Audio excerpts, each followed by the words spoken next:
Good evening, everybody. Normally, you would see our intro right now, but unfortunately, we have some sad news to report as the wrestling world today has lost an icon, a legend, somebody. When you think of tag team wrestling, obviously you have the Hardys, you have the Dudleys, you have Edge and Christian, you have the Young Bucks, but this guy was one half of the Wild Samoans, part of the Anawahi Dynasty. And today, like I said, several hours ago, we did lose Sika. So tonight's show will be dedicated to the life and career of one of the greatest tag team wrestlers of all time. We're going to do a quick 10-bell salute, and then we'll go on with the show. Again, tonight's show is dedicated to the life and legacy of the one and only Sika Anawahi.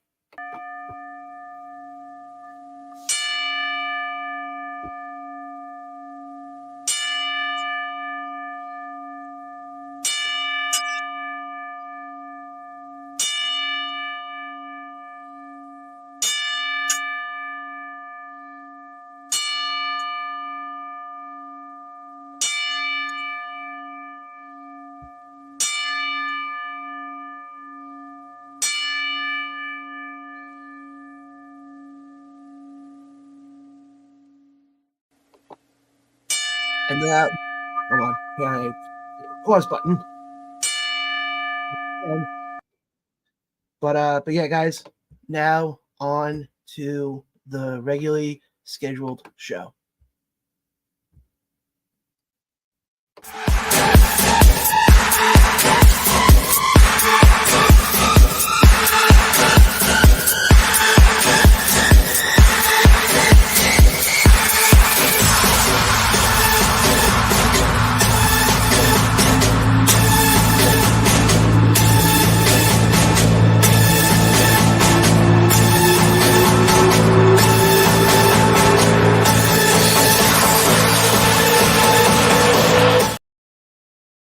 Good evening, everybody. Welcome to another edition of the On the Ropes Podcast. You guys know where it is. You guys know where to find us. Just give me 2 seconds here because I am going to share the show out so that people can watch us and we can get some interaction on here. You guys know it's Tuesday, so you guys know damn well we're going to have a lot to get to because unfortunately the pro wrestling world never seems to slow down at all. Whenever I think we're about to have a slow week, also it picks up. And coming off of what we saw with WWE this past week with the Wyatt Six and all that stuff, especially I want to get to the Wyatt Six video that we saw last night on Monday Night Raw. We also have Joe Hendry, who made his debut in NXT. AEW's riding high right now. Pro wrestling, I've said this before, pro wrestling is in a different state right now. It is something that I don't think if you were even born in the Attitude Era, I don't think the Attitude Era could have even touched what we're seeing now. A lot of it, yes, a lot of it is because of who's running WWE right now. So that has a lot to do with it because we didn't see half the stuff when Vince was running the company. And first, I want to kind of start off tonight. Actually, before we get into that, we do have 2 phenomenal guests joining us. So just give me 1 second here because I am sharing the show out so people can watch. And also, guys, you do have the ability to comment as well. Definitely leave your comments below. If you have any memories of Sika Anawahi, definitely leave them in the comment section below. We'll read them throughout the entire show tonight because, like I said in the opening, our show tonight is dedicated to the life and legacy of Sika Anawahi. If I'm butchering his last name, I apologize, but that's just how I am. We have 2 phenomenal guests. First, joining us at 8:30, ahead of Dynasty, Light Up the Sky. She is your general manager of the Diamonds division and making her debut live on the podcast because when I've had her on the past, it's always been pre-recorded stuff. But the one and only, the not mid, Kristen DeVille will be joining at 8:30. And then at 9:30, this one I have been looking forward to a lot. Not that I'm not looking forward to Kristen, but we are having on former, I can't even say the companies because he's been with basically every company. But ahead of July 6th, when he has his tag team match with Facade, taking on the Pitbull Express, the one and only Crowbar will be joining the show. So, guys, we have a phenomenal guest. We have a lot of stuff to get to. It's a busy week for indie wrestling because, like I said, not only do we have Blitzkrieg Pro with the 6th annual Luau. We also have we'll have a champion coming out of the show on Saturday, so be very curious to see who ends up getting put into it. As of now, I don't know who is in that match because I don't think they've really announced it yet. So we'll get on to that later on, but I want to start off with what happened, what we saw on SmackDown on Saturday. And not on Saturday, on Friday. And that's the debut of Jacob Fatu. We do got a comment coming in from our buddy Mitch, who chimed in here. I'm not bald, Mitch. You need your eyes checked, though. But I want to start off with what we saw on Friday with Jacob Fatu making his debut. In the closing segment of Friday Night SmackDown, we saw Solo Sikoa taking on Cody Rhodes because they're setting it up. Obviously, that's more than likely the direction for Cody, probably heading into SummerSlam more than likely. Because they did announce at Money in the Bank next Saturday, it'll be a 6-man tag match as we'll have Cody Rhodes, Randy Orton, and Kevin Owens taking on the Bloodline 2.0 of Guerrillas of Destiny and Jacob Fatu, or Guerrillas of Destiny and Souls, or some variation of the three of them. Even though there's going to be more coming, more than likely. But no, I got to say one thing, though. I loved the debut of Jacob Fatu. I got a chance to see him a couple of times. Let me just load this here. Over at MLW, especially, I remember his rivalry he had with Alexander Hammerstone. And the guy can freaking put on, can work. So the fact that we're getting Jacob Fatu with the Guerrillas of Destiny in this new bloodline, there's so many, and I will say this much though, the MVP of all this, of this entire storyline, especially in the last, I would say 6 months or so, would have to be Paul Heyman. With his facial expressions, the way he acts, his mannerisms, and if you guys who have watched the show in the past know how big of a person I am when it comes to storytelling, he's doing it the very simple way. He's doing it, and he's not a wrestler. That's the biggest thing. He's not a wrestler, and he's still making the story. I mean, very rarely, I can't remember. Actually, no, I don't think there's ever been, because like even when you had, I think this story even now has probably surpassed Austin and McMahon from the late 90s. As far as length goes, you never see a story in pro wrestling. I mean, this story now has been going on almost 4.5 years, this whole Bloodline storyline. And we all thought it was going to die out after WrestleMania, but it didn't. Because I said this, I've heard a lot of people say this, we're headed for a Bloodline Civil War. My prediction is we get that at Survivor Series in November. And I said this for a while, the way I would set that up, to have, because you can use Survivor Series at Survivor Series War Games to easily set up Rock and Roman very easily. It's such an easy story you can tell. Because guys all know damn well, once Roman comes back, the pop he's going to get is going to be probably the biggest pop we've ever seen in any pro wrestlers. Probably bigger, just coming to mind, probably bigger than freaking Triple H when he returned at the Monday Night Raw when they were at the Garden after his double quad injury back in like the early 2000s. To be bigger than that, it's gonna be big. This is gonna be big. And what's gonna set this whole thing up is you're gonna more than likely when we head towards the Civil War, it's probably gonna be Roman or reunited Usos. And then the problem is, it's where do you go from there? That's the problem. What's going on, Rich? Rich, I'm looking forward to finally get a chance to meet you next Saturday at Battleground as they present Who Runs the World at 1 p.m. and United We Stand at 8 p.m. Obviously, you guys know we're going to have Crowbar on the show and a little bit over an hour, so definitely stay tuned for that. And I can also announce that Timothy Emler will be on the show next week, previewing the upcoming show on July 6th. But the question that I want to bring up to you guys now is, you set it up where you get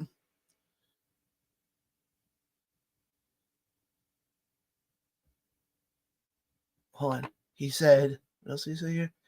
He goes, not the weekend, but next weekend is Richard, I know next weekend is the weekend. This weekend is Dynasty and Blitzkrieg. Next week is BCW, which I seriously cannot wait for. And guys, also, if you would like, you can also watch the show live. If you go to Battleground's Facebook pages, go find there's a new app called Kick, Kick, where you can go and watch all the old Battleground shows to get you guys ready for what's going to happen on July 6th, where yours truly will be making his commentary debut. So go look forward to that. But question I want to bring up to you, getting back to the wrestling here for a second, is more than likely on the other side of it, we're going to have Solo, Guerrillas of Destiny, and Jacob, more than likely. And, we're going to probably have Hikuleo coming in soon. Zilla's coming in soon.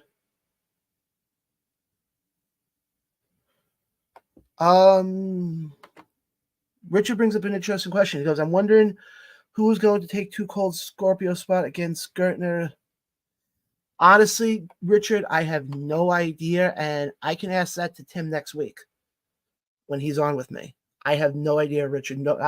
Nothing was said to me beforehand. I don't know what the plan is with that. So, like I said, guys, we'll find out next week if Too Cold Scorpio will still be in the match, which I doubt he's going to be after what happened. But hey, we'll see what happens. But no, my question I want to bring up to you guys is this: we have the new bloodline with Solo, the Guerrillas of Destiny. I'm calling them Guerrillas of Destiny because that's what we know them as, but it's Tama Tonga and Tongaloa. But then you also have Jacob on that end. Who do you put with Roman? Who are you going to put? Zilla? You can put Zilla, you can put Hikuleo.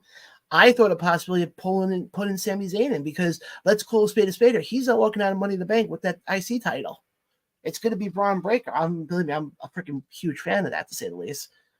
But we all know he's not walking out of Money in the Bank next week with the title, so maybe you pull Sami back in. I don't know. That's why this is going to get so interesting come the second half of 2024. Because it's who are you going to put in for that last person? Richard said, I'm liking the new bloodline with Solo as the leader. Roman has too much of an ego and talk too much. Solo is more about action and being dominant. Yes, I do agree with you on that, because we're seeing a different side to it with him. But what I'm just curious to see is what I'm curious to see with that whole thing is where do they go from here? Because, I mean, I know there's going to be more bloodline coming in. That's without a doubt. Let's call a spade a spade. There's going to be a shit ton more bloodline coming in. Hikuleo, for example. Zilla, who actually, by the way, if you're up in the Albany area, Zilla will be making his Dynasty debut this Saturday at Light Up the Sky Empire Live. Like I said, guys, Kristen, who is your current general manager of the of the Diamonds division, will be on with us in about 30 minutes or so. So definitely, we'll talk to her about the whole event happening on Saturday. So it's going to be a lot of fun. But my question is, who do you bring up? I could see that, actually, Richard. I can honestly see Solo versus Roman, because I could see Roman coming back being, this tough guy, even though I think he's getting to the point now, we all know he's going to come back as a mega babyface. He's going to try to come back, be the tough guy, and look at Solo and go, what the hell did you do? There's a reason why the Guerrillas of Destiny, there's a reason why Jacob didn't come here in the beginning. And that's what's going to be. It's going to be very interesting to see how all that plays out. But so we had that. I'll be honest, I thought SmackDown on Friday was one of the best SmackDowns I have seen in a long time, because it flowed beautifully. I mean, you had the one shot I loved was backstage where you see DIY and A-Town Downtown talking. You see the garage door opening. You just see this body on the floor. It's like, oh my God, who is that? And then when the door goes up a little bit more, we see that it's freaking Drew McIntyre, and he knocked out CM Punk. And that's the one thing I'm liking now with WWE is for years it always used to be if you weren't in the top echelon, you were a nobody under Vince. But look at what we're seeing now, especially like on Monday Night Raw, for example, where you're seeing guys like Braun Breaker, and not even Monday Night Raw, SmackDown too.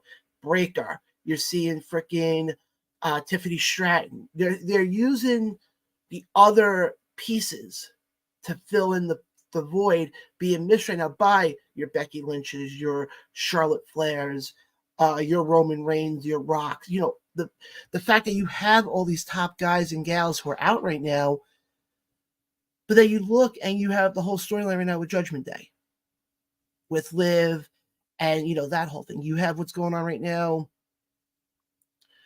with A-Town Downtown, because let's call a spade a spade. Eventually, Grayson Waller is going to eventually probably turn on Austin Theory, because we could probably get a heel, not a heel, a babyface Theory. So Richard said, what I'm seeing is Zilla joins Roman and the Usos to go against Solo and the new Bloodline. Hikuleo is supposed to join. Yeah, Richard, that's what's making this thing so interesting is they're trickling in. This shows you how big this family is when there's still more coming. And honestly, this could be a storyline that, honestly, I don't think we're ever going to see an end to it. I don't think we're ever going to see an end to it because this family is freaking huge. And I mean, you talk about, you know, wrestling families, you know, obviously you talk about the McMahons, you talk about the Flairs, you talk about the Rhodes. None of them are bigger than the Anawahi family. And let's call a spade here. If it wasn't for the Anawahi family, I don't think we would have pro wrestling the way we do today. And like I said, so as far as SmackDown, I like what they're doing. And guys, by the way, you guys can keep the comments coming in. We'll definitely read them throughout the entire show tonight. That's how you guys can interact with me. Leave your comments, your questions. Also, if you have any questions for our two guests, you can leave them in there. We'll definitely pull them up and present them to the guests as well. Like I said, at 8:30, Kristen DeVille from the Dynasty will be joining to talk a little bit about Light Up the Sky. And at 9:30, Crowbar, the legend from WCW, ECW, TNA, AEW, will be joining ahead of his tag match where him and Facade will be taking on the team of the Pitbull Express, which is Alec Olden and I don't remember who the other guy was, but we'll talk to him about that as well, and also a few other things as well. Richard continues to go on here and says, I have a feeling Damien will lose and leave the Judgment Day, and Rhea will come back and bring Buddy Matthews to join her in the Judgment Day because Buddy got hurt on AEW and Malachi and Brody had no feeling. Yeah, which honestly, I think House of Black, to me, AEW dropped the ball on big time. They've done nothing. I mean, yeah, they were I think the trios champions for a while, but they've done nothing. I mean, I'm going to say this right now. You look at guys who have done nothing since leaving WWE. Malachi Black is one of them. I mean, when he was Aleister Black back in WWE, it was interesting to say the least. Now with him in AEW, what has he honestly done? He's done nothing. I mean, there's a list of them. You got him. You got Keith Lee, another guy who made the jump from WWE to AEW and pretty much has found nothing there. Ricky Starks at first was big. He kind of died out a lot. And I know the problem is, I know the comment's going to be, but John, you know, you can't have everybody on TV every week. Yeah, you can't. And AEW is essentially doing what WWE's doing, what WWE did back in the day. Not back in the day, but a little while ago when it was the same people every week, to say the least. And it really, like I said, it's wrestling right now overall is going to be interesting, to say the least. But as far as with SmackDown, like I said, it was really one of probably the better SmackDown. But like I said, we're seeing a different. I mean, I remember I'm talking not even 2-3 years ago, when Monday Night Raw I used to fall asleep. You used to sit there in the fall. I remember the comment used to be the fall of the falls, and Monday Night Raw would always be like, "Oh, okay, who's playing? Dallas is playing Green Bay. Good, I'll throw the game on, and I'll skip." And now you can't do that with WWE, especially Monday Night Raw. You can't do that. They are basically setting it up that you need to pay attention to every detail, even something simple as a backstage interview is going to be something that is going to be that you have to pay a lot of attention to. But I want to talk briefly now about the Wyatt Six, because obviously we saw the debut last week. We talked about that last week on the show, and like I said, I loved it. And I know the discussion has been, well, where do they go from here? Because I know there was a photo that came out of them at Whataburger, and it really, a lot of people are saying that they feel like it basically dehumanized them, so to speak, if that makes any sense. And that basically it got to the point that,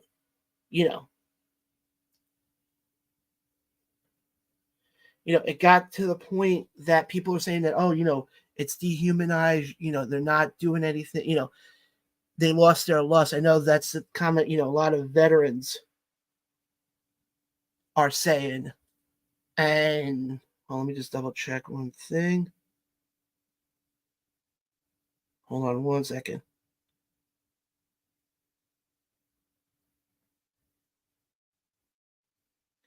All right, sorry about that. But guys, like I said, as far as what we're seeing right now with the Wyatt Six, we saw it in the video last night, and holy crap. Yeah. Well, actually, I want to ask you guys that question. Do you guys have a problem with the photo that was taken at the Whataburger last week? John, good friend of the show, chimes in here and goes, I saw the Bo Dallas Whataburger, not Uncle Howdy. People, yeah, because they feel like a lot of, and John, it's funny you bring that up, because I'm hearing a lot on the radio with a lot of the veterans, the older guys, who are saying that it's, that, you were taught, to not do that because then it kills the character. And honestly, what's going to be interesting realistically with this whole Wyatt Six is, where do they go with them? Because when the lights come on and they have to get into the ring, how is that going to play out? Like, first of all, they're going to have to also explain the fact of, are we calling, like, for instance, Eric Rowan, are we calling him Ramblin' Rabbit, or is he going to be Eric Rowan? Or like Nikki Cross, for example. Is Nikki Cross going to be Nikki Cross, or is she going to be Sister Abigail? And I'm intrigued by the storyline for another reason, because we all know there's going to be a lot of stories within the characters, to say the least. And I just want to go back to Facebook here for a second. Give me a second here. Nope, not what I want to do. Not what I want to do. Where the frick are we? I don't know anymore. I don't know anymore. I just work here. But here we go. That's what I wanted to say. Yeah, John brings up a great point. He goes, Uncle Howdy interviewed Bo, for Christ's sakes. Yeah, but here's the funny thing, though. John, you bring that up. Was it, first of all, I'm going to tell you right now, Bully Ray said this today on Busted Open. I agree with him 100%. That wasn't Bo Dallas that we saw last night in that video. That was Taylor Rotunda, the brother of Wyndham Rotunda. I'm going to say that right now. That was not Bo Dallas. But now what I'm curious to see, though, is with that whole video, was that a bad, was he, taking drugs? Did he smoke a lot of weed at one point and decided to do that? I don't know.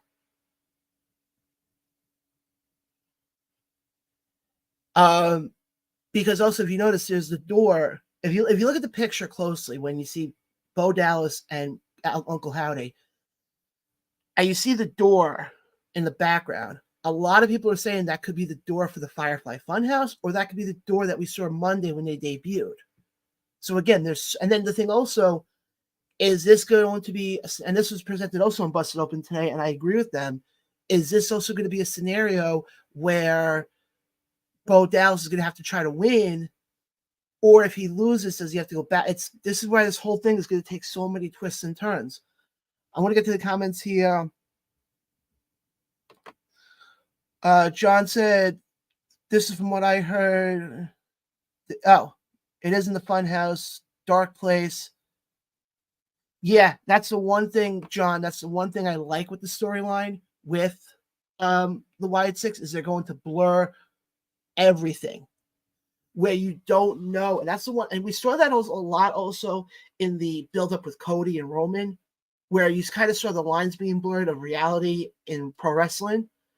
So you don't know if you're getting the reality of it or you're getting the sports entertainment side of it. We saw that a lot. Like I said, we saw that a lot with Roman and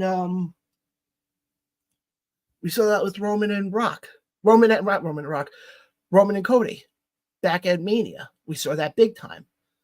And I think for this to work, I think you're going to have to blur those lines a lot. And I mean, the fact that that Taylor Rotunda sat there and said, you guys forgot about us. You're not going to forget about us anymore. I got freaking chills watching that. Now, I didn't get a chance to watch it live. I saw the clip of it later on. But I just loved how they presented it. That it's like, look, and I mean, the one thing also that I love about this storyline is how it's relatable. Especially when he said the line about, he lost his brother. The one thing he wanted to do in life is be with his brother and rule WWE. And he never got that opportunity. Because if you remember, when they first introduced Uncle Howdy, Bray was like, not full-time, but like I know he had done the match at the Mountain Dew match at the Rumble. And then we had not seen him afterwards. And then if you remember, the last visual that people had was of Uncle Howdy falling off the truck and then the sparks happening. So like I said, it's going to be very interesting to see how that all plays out. Richard chimes in here and goes, God, I can't even read. The door is represented for Bray and Harper as both the Firefly Funhouse, and a light shining under it represents Harper as Brody Lee. Yeah, okay, Richard, thank you for that. I didn't think about it that way. I think in my head, I'm still so used to, well, if it doesn't happen in WWE, it doesn't exist. And I know that's stupid to say with the day of age we live in now because of AEW, but I didn't think of that being the light, because if you remember when Brody Lee, the Exalted One, was doing his stuff, you saw the light. So I didn't think about it that way, actually. But what I'm curious to see, though, is, first of all, I can tell you right now, I don't think any of these guys are going for titles. I don't think we're all of a sudden going to see, okay, guys, tonight on Monday Night Raw in the main event, Finn Balor and JD McDonough defend the tag titles against, the team of Eric Rowan and Dexter Lumis. No, I don't think that's going to happen. Let me rephrase it. If that does, it's going to be a long time till that happens. We got a comment coming in from, actually, let me first go to John first with his comment here. And I'm going to read this from my phone because I can't read on the screen.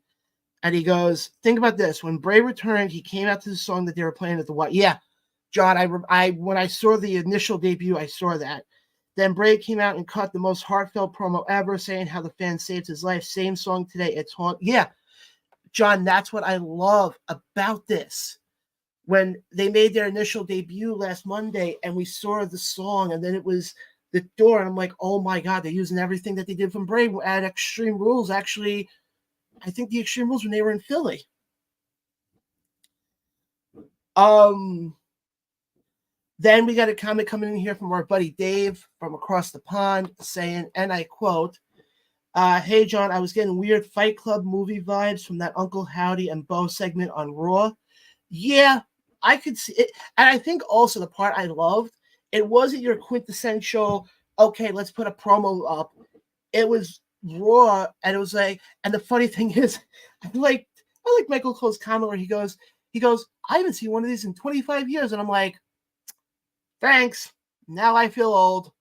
So to anybody who was, born before 1993, I feel sorry for you guys. And I'm going to have the hate comments coming in 3, 2, 1. Oh, no. Okay, good. But no, like I said, I'm loving this whole Wyatt Six thing. I'm curious to see where they go with it, though, because it's going to be something that who we may not see them wrestle till we get to Mania in Vegas next year. We seriously may not. And Richard says, also, if you look at Uncle Howdy's hat, the red circle on top is for Bray. Yeah, that's the one thing I like, though, and I said this for a while now. I liked with this whole Uncle Howdy thing is how many clues they're given to freaking to Bray. I mean, if you look at whatchamacallit, Rowan, Redbeard, whatever his name is now, the hammer that he has, that was the same hammer that Bray used when he was, the Mr. Rogers guy. Hi, Frankie. Frankie, I don't know if you drank too much moonshine or you still haven't found Patricia, but I'm not Garrett, in case you haven't figured that out. Garrett's on that other network, the Niche Network. Go check them out. But David says they're doing the right thing by not having the Wyatt Six compete just yet. A lot of things grew gradually. Yeah, and that's the big thing is, I mean, I hate to go to this comparison, but do you guys remember when Retribution was in WWE and everybody thought, oh, this could be the biggest thing that's going to ever happen? And then all of a sudden they signed the contracts, and the next thing you know, they're challenging for belts, and then we get, the guys like T-Bar and Slapnuts and Slap, whatever his name was. I don't think we're getting that same thing with the Wyatt Six. Honestly, I would not have them. If it was me, here's the thing also, and as we read Frankie's comment here. Frankie goes, Wrestle Fandom Radio with Garrett Blaine, Pretty Garrett, and Ryan Garrett's goodbye. Frankie, quit. You got to snap back into reality, buddy. And then Richard goes, I think, God, I can't even read this. I think they're going to attack Braun, first, since he's not part of the new group, maybe. Richard, I don't know, because I didn't think they were going to attack Chad Gable, but they're apparently had their eyes set on Chad. And I think what they're doing is they're going after guys who broke up families. Because if you see, this is the one thing with the Wyatt Six. You look at all the members of what we saw initially. Nikki Cross came from Sanity. Dexter Loomis came from The Way. Eric Rowan, obviously the original Wyatt family. You look at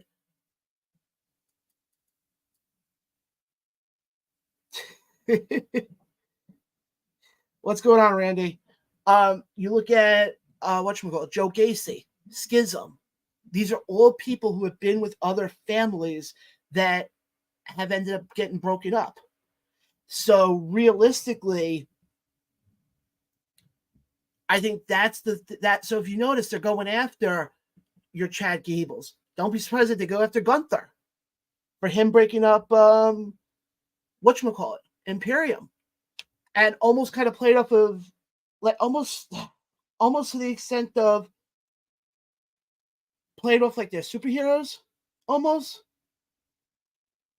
Chaz, thank you for watching tonight. Where supposedly Pat McAfee had a medical emergency right before Raw, so that's why he wasn't on. Yeah, Anthony, that Frankie guy, he's a little weird. And Nathan chimes in here and goes, so if they're going to go after guys that broke up families, possibly go after Sami Zayn because he caused the eventual breakup, the breakdown. But here's the thing though, Sami, I don't know if I would say Sami really did any of the breakdown though with the bloodline. Because realistically, you can almost say that the bloodline got broken up because Roman lost to Cody at WrestleMania. So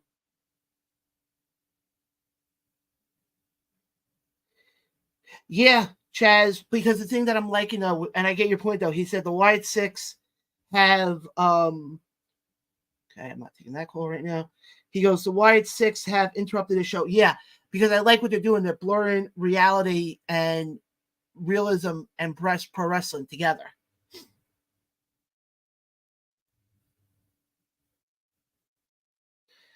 And like I said, as far as who I mean, I'm just saying here right now, speculating who I think they can go after.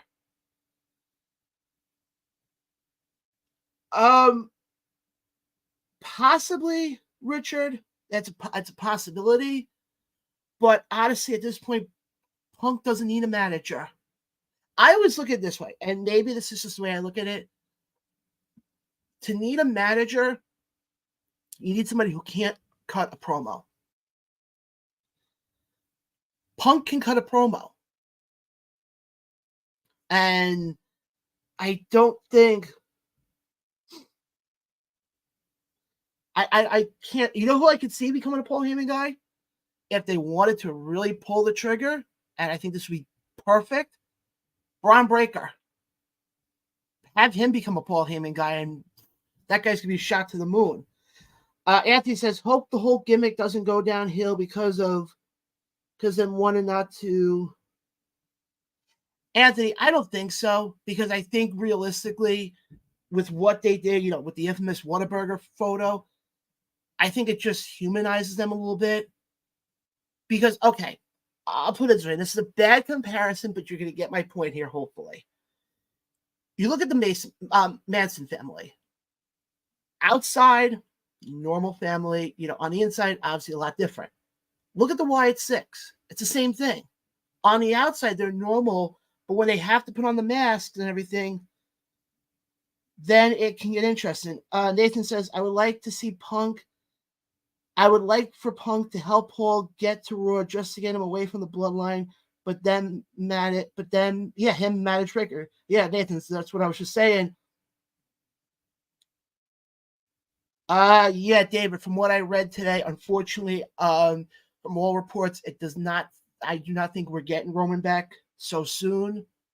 I think, honestly, I know originally the plan was supposed to be sometime in July to set up for SummerSlam, but at this point, after the news that broke today, I doubt we're going to get that. So I don't think it's going to happen.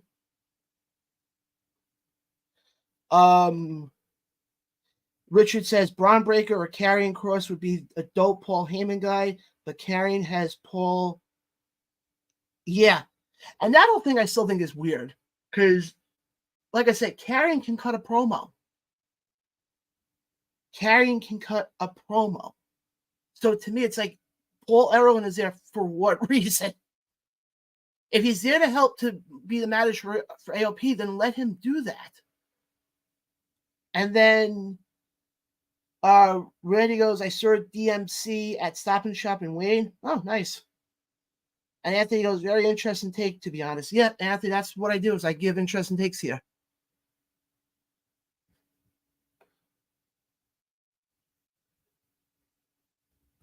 Got a comment coming in over from our YouTube from Chris going,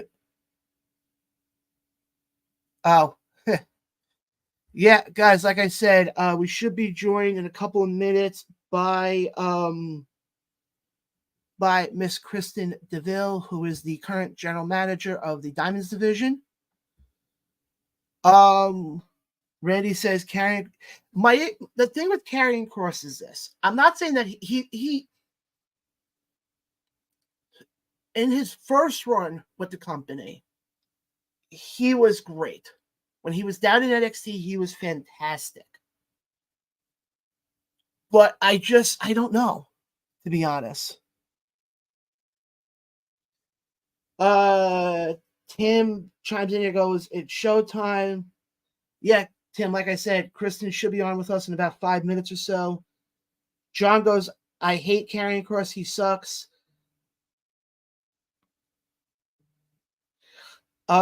Richard goes, heels having managers help. Yeah, Richard, you do have a point there about heels help having managers. Yes, I agree on that front. But as far as because I think the other guys have to realize something. Managers nowadays are not like the managers we saw in the 80s and 90s. You're not getting the same type of manager with Classy Freddie Blassie, Captain Luau, and all those guys. That's a different generation when it comes to managers.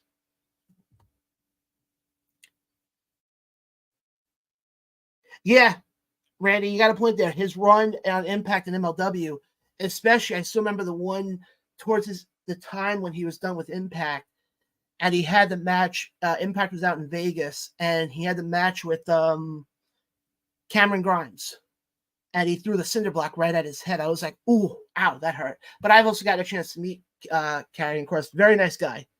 Very nice guy. But no, believe me, guys, I like the conversation. Keep them coming. Keep the comments coming in. We should be joined in a couple of minutes by Miss Kristen DeVille, your general manager of the Diamonds division. So you're definitely not going to want to miss that. Who, I'll be honest, she's been in a bit of a story herself now, to say the least, with one Taylor one shot. So yeah, so we'll definitely get into that. No, that we'll not talk about Dino Nuggets. That's been talked about to death already. And all that fun stuff. But guys, going to take a quick break here. Again, Kristen DeVille from Dynasty will be joining in a couple of minutes. And like I said, going to take a quick break here. We'll be right back right after this. Keep the comments coming. I'm loving the interaction tonight. Keep the comments coming in. We'll be right back right after this. You're watching the Around the Ropes podcast right here on the Around the Ropes YouTube channel.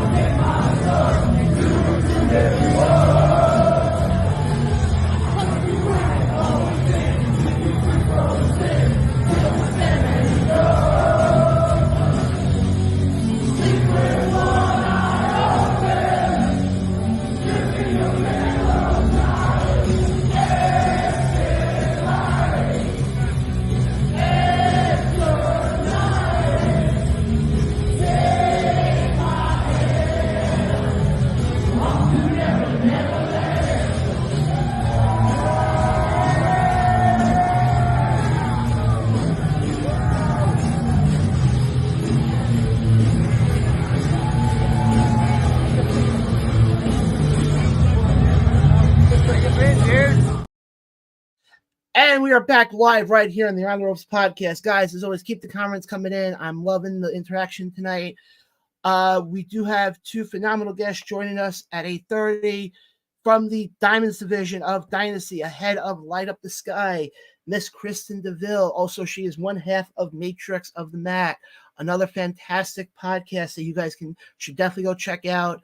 And her and Billy do great stuff. Definitely go check them out. And then at 9:30, Crowbar from Battleground, from so many other places. Too many for me to list. Will be on with us at 9:30. What's going on, Kevin? I'm glad you can check out the show. Guys, go check out. Kevin is one of the producers behind the Robin Lundberg show that you guys see on Facebook, so definitely go check him out. Yep, Tim, it's going to be a huge night for the Dynasty. because we're going to have a phenomenal women's match with Harleen Lopez and the lovely Miss Layla James. We're also going to have, the big thing is Zila Fatu will be in action on Saturday night. We're also going to have in action, they're going to also be crowning. Now, I don't know if you can consider it I guess you can say the inaugural champion since the return. So there will be a new Dynasty World Heavyweight Champion. Who that is, I have no freaking clue. But you got to stay tuned because, like I said, you guys know damn well whoever it is will be coming on the show pretty damn close to when they win it. So just calling it as I see it. But guys, definitely go check out the Dynasty. They put on some great matches. I know coming out right now, they still have stuff coming out from February's show where it was all a dream. Go check Dynasty out on YouTube. Matches are coming out as soon as they're getting edited. So we got that coming up. I know on August 17th, Dynasty debuts at the Almont, New York Fair. So we got that coming up. Next week on the show, I can announce that next week we'll have Timothy Embler joining us at 9:30. And from Immortal Championship Wrestling, the duo of Chip and Shane Stenson will be joining us as they just announced, they will have a mixed tag match with Father Derek and Garrett Halliday at Immortal Things 5 happening on July 13th from the Nexus Center up in Utica, New York. And guys, Phil, you must have said the magic word because joining the show right now, she is your current general manager of the Diamonds division. She is one half of the Matrix of the Mat. The one, the only, the not mid. Hold on.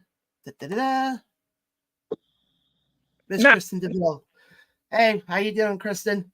I'm all right. How are you? Doing good. How excited are you for the show on Saturday? Excited.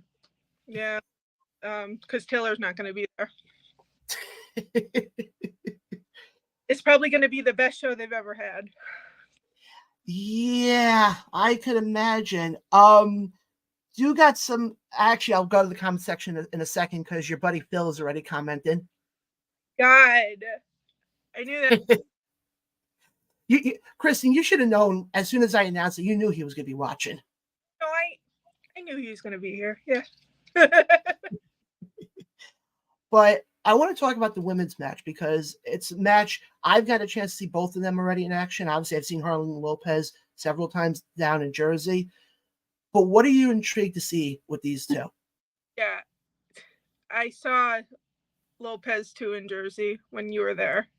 I was there. I know. I think I really fell in love with her work there. She is such a good heel. I just loved every single thing she did. I turned to Billy and I'm like, we gotta book her. We gotta bring her to Dynasty. And she's like, yeah, we do. She's really good. And we've been trying every month to get her, and finally we got her. And she'll be going up against the returning Layla James. I mean, also super good and beautiful, and my God, it's gonna be awesome. That's gonna be an awesome match.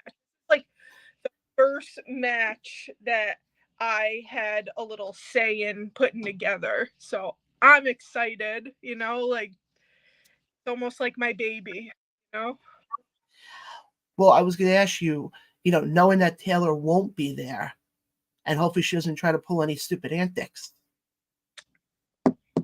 Yeah, we're going to have a lot of extra security there for that reason because I know how she operates. I know she's right upstairs. I know there's a lot going on in her head. And I know she's going to try to show up, especially because she lives locally. It's not going to happen. The security is going to be tight that evening. I'm not worried about it. Oh, I'm not worried about it either. I said this when I had her on before Sounds Gay I'm In, and I said to her, I'm like, if she would have done this a little bit differently, I don't know if she would be in the position she's in right now. Right. Yeah. she lets her emotions get the best of her. And I think everybody can see that. Like, think before you do, girl. But she doesn't. She doesn't think before she does. And this is what it's gotten her. And she's very disrespectful to authority, as we're finding out. And she hasn't stopped being disrespectful, even with the ban. She is still going, still trying to make me flinch. What else you got, girl? Well, I saw it at, I think it was up in UWE, actually. She attacked Billy. Yeah, I talked to Billy earlier today. She's pretty upset about that. Oh, I can imagine, because Taylor is almost, and I hate to put this in, you being mom, you would hopefully get where I'm going with this. It's almost like Taylor's having a temper tantrum. Yeah, she is. Well, actually, my 2-year-old behaves a lot better than her. But yeah, it's a lot like a temper tantrum. She doesn't get her way, and she starts beating on one of her friends. Like, what? She thought I took her title. Like, what do I need? What do I need her title for? I have trophies. Yeah, exactly. Exactly. Don't need your title. And I mean, the fact that she's going after people who aren't even a part of this, like we saw in the video with Billy. Yeah, not a wrestler. She doesn't want to be a wrestler. She's not. No. So what are you doing? Throwing her into walls? Like, but you said you spoke to her. How is she feeling after the attack? No, she's okay. She's not as fragile as she looks. She's a little bummed. Because Taylor was her friend. We were all friends. We went to the movie theater together. We did stuff together. And I don't know what this new Taylor is, but she doesn't want it anymore. I just think, unfortunately, what's going to end up happening is she's going to put herself into such a corner that when all of a sudden it comes time to needing help for whatever reason, nobody's going to want to help her. Right. She's burning her bridges. And you don't want to do that, especially, I mean, I know we're going to have the Dynasty World Heavyweight Championship on the line in a ladder match, but I have a feeling eventually we're going to have a women's title at some point. Okay, that answers my question on that one. This is the weight title, this show, and we'll see. But there are things in store for the women. Put it that way. Yeah, and we do got some comments coming in here, so let me just go through the comments before I get yelled at for not reading the comments here. Tim chimes in here and goes, Taylor, One Shot will somehow show up. Tim, I don't think so. Tim, security everywhere. Yeah, I don't think Taylor's going to put herself in that position where she's going to want to show up with how much security is going to be there on Saturday. A lot of security. I hired a lot of extra security, and she knows if she shows up, she's screwed. Like, you don't do. Would you do that to a job you're employed to, like your everyday job? If they suspended you, come in anyway, like, like this is your job essentially, and I am running a business. Precisely. No, I agree with you 100%. You're trying to take this women's division in an area that's doesn't have that much women's wrestling. You're trying to make Dynasty the go-to for women's wrestling in upstate New York. Oh, yes. That's my goal. I've been around for a long time. I know I've been on a hiatus, but I've seen the old and the new, and it is my goal to make it New York State again, women's wrestling. Yeah, exactly. And Phil's getting mad at me because I'm ignoring him. Why is he saying really things? No, he's saying how he wants a sing-along. Of what? I don't. It's Phil we're talking about here. You want me to sing, Phil? Okay, apparently he's saying the mid says he wants. Again, it's Phil we're talking about here. Why why doesn't it show up? I don't see it showing up. Like, well, hold on, because Phil's having a. I want to sing song. What? Oh We're talking my about the Dynasty show and your show, but we're talking about Dynasty right now. And then most of the comments are basically saying, I'll go through some of the comments he's saying here. He says the mid says he wants to sing. Oh, okay, that explains why. But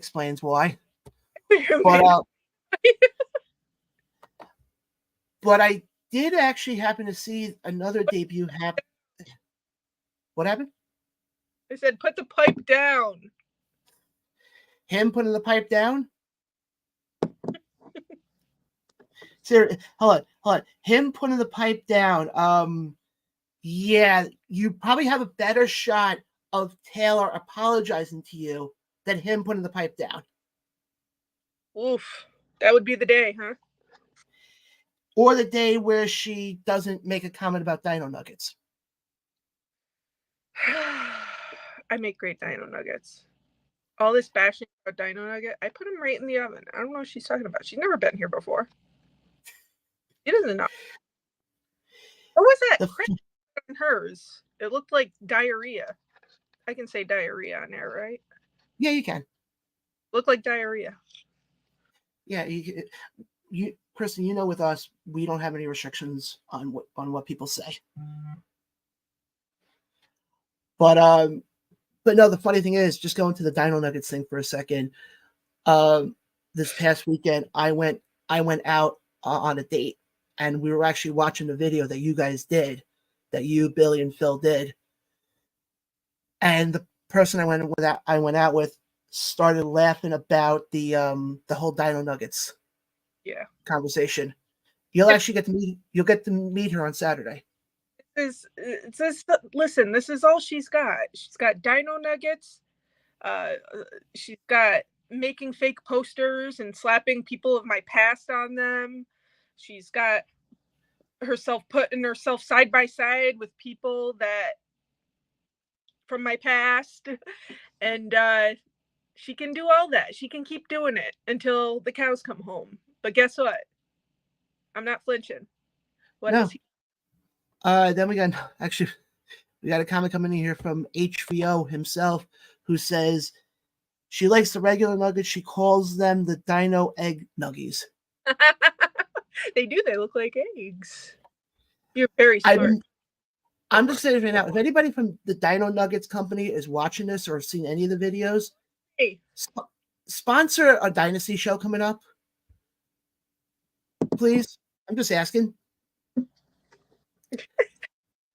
But no, I mean, I've never seen so much fascination over chicken nuggets.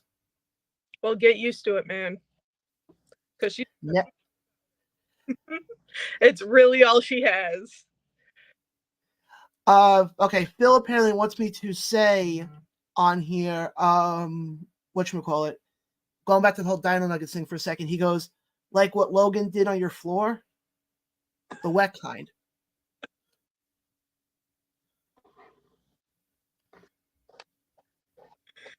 You have a toddler, John? No. Sometimes they take their diapers off. Gets a little messy. I would say, don't most toddlers and kids at that age do that? Uh-huh. From obviously, I've never experienced that before, but I just figured. It was the first time he's ever done that, and it was just everywhere, footprints everywhere on the rug. It was a nightmare. Okay, I got a funny story I can say quickly on here about something from when I was around that age, like 2 years old. How old? He's 2? 2.5. Yeah. 2.5. I remember when I don't remember when this was. We had gone down to Washington, D.C. And as a baby, I was kind of a chunky baby, to say the least. I was a chunky baby. Oh, they're the cutest, so. And my parents got a stroller that said wide load on it. And I broke I broke it, apparently. Oh. Yeah. Cute because you were little. Yeah. Apparently now everybody's commented about Dino Nuggets now. Oh, that I know exactly who that is. I had to take a double take for a second. Right. Just saying Dino Nuggets. Who Amanda? Yes. Yeah, that. But yeah, I did that when I was younger. But no, but as far as this show, other than the women's match, what else are you looking forward to on Saturday? Probably Brother Jonah's new little talk show he's got. Yeah. Excited for that. Are you? Oh, I'm curious to see how it's going to be put together. I'm curious to see about that part. Oh, like the production of it? Like, yeah, well, the production of it, and how much is it going to be him sitting there going, all of a sudden playing off the whole stoner character. Dude. I hope. Yeah, I'm curious about that. And I think the biggest thing, Zila Fatu. Yes. That's I mean, with what we're seeing right now with the bloodline on WWE, they're everywhere, huh? This realistically could be one of his last independent shows before he goes to the WWE. They're invading. They're everywhere. Excited to meet him. I'm very excited to meet wrestling. It's especially somebody who comes from that that family. Yeah. I actually have a chance next week to meet Lance Anawahi at Battleground. Oh, get out! I met him a couple years ago. Yeah. Well, I'll be calling both shows for Battleground. Cool. So I got that coming up next week. And then I know we have the World Heavyweight Championship. I don't know if that's the name that Chris is going with it, but that's just what I figure it's gonna be called. It's the Dynasty title. Right? Who do you think? No, I get what you're saying, but who do you think? Hands on that. Who do you think when the lights come back on and the show's over? Who do you think's walking out of Empire Live as the new Dynasty champion? Who's in the running? I have no idea. Oh, okay. Chris, not to get you off for a second, but HBO said it is called the Dynasty Heavyweight Championship. Apparently, that's the name. Yo, Omar, help me out. Look, who's in the heavyweight match? I don't know if they've announced it. They announced it? Well, then tell me. No, I'm saying I don't think Chris has announced it because I think I'm getting or something we don't know yet. I don't know. That's the problem. We're not knowing. Yeah. My money. I'll tell you who I'm going to put my money on. I'm going to put my money on Dan Roberts, Sergeant Fury. I could see that, or I can also see. I hate to say this. I can also see Fox Vineyard going for it. Runner up. Yeah. I mean, not that Fox needs anything else to make his ego bigger than what it already is.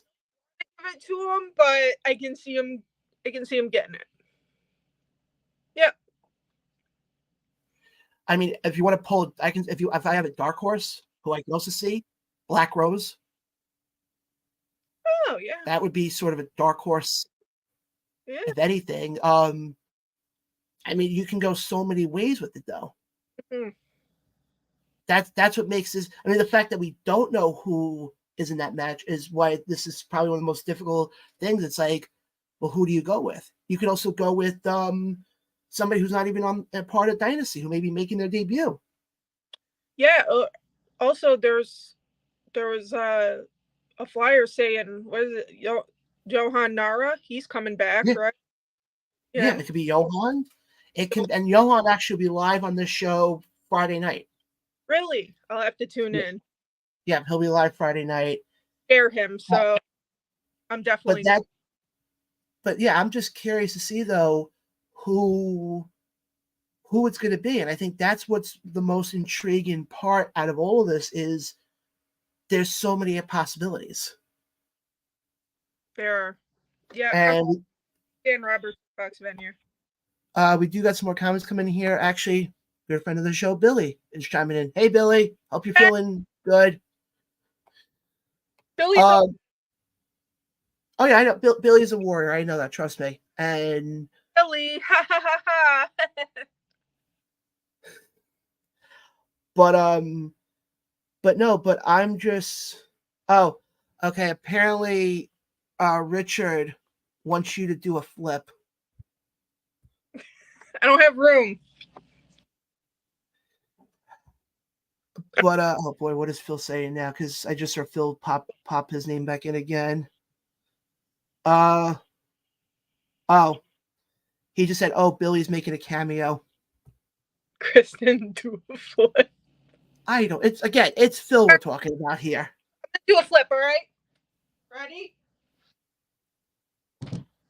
Ah, there we go. Did it. A 5-star flip. But no, overall though, I mean, I'm looking forward to Saturday. Saturday's gonna be a lot of fun.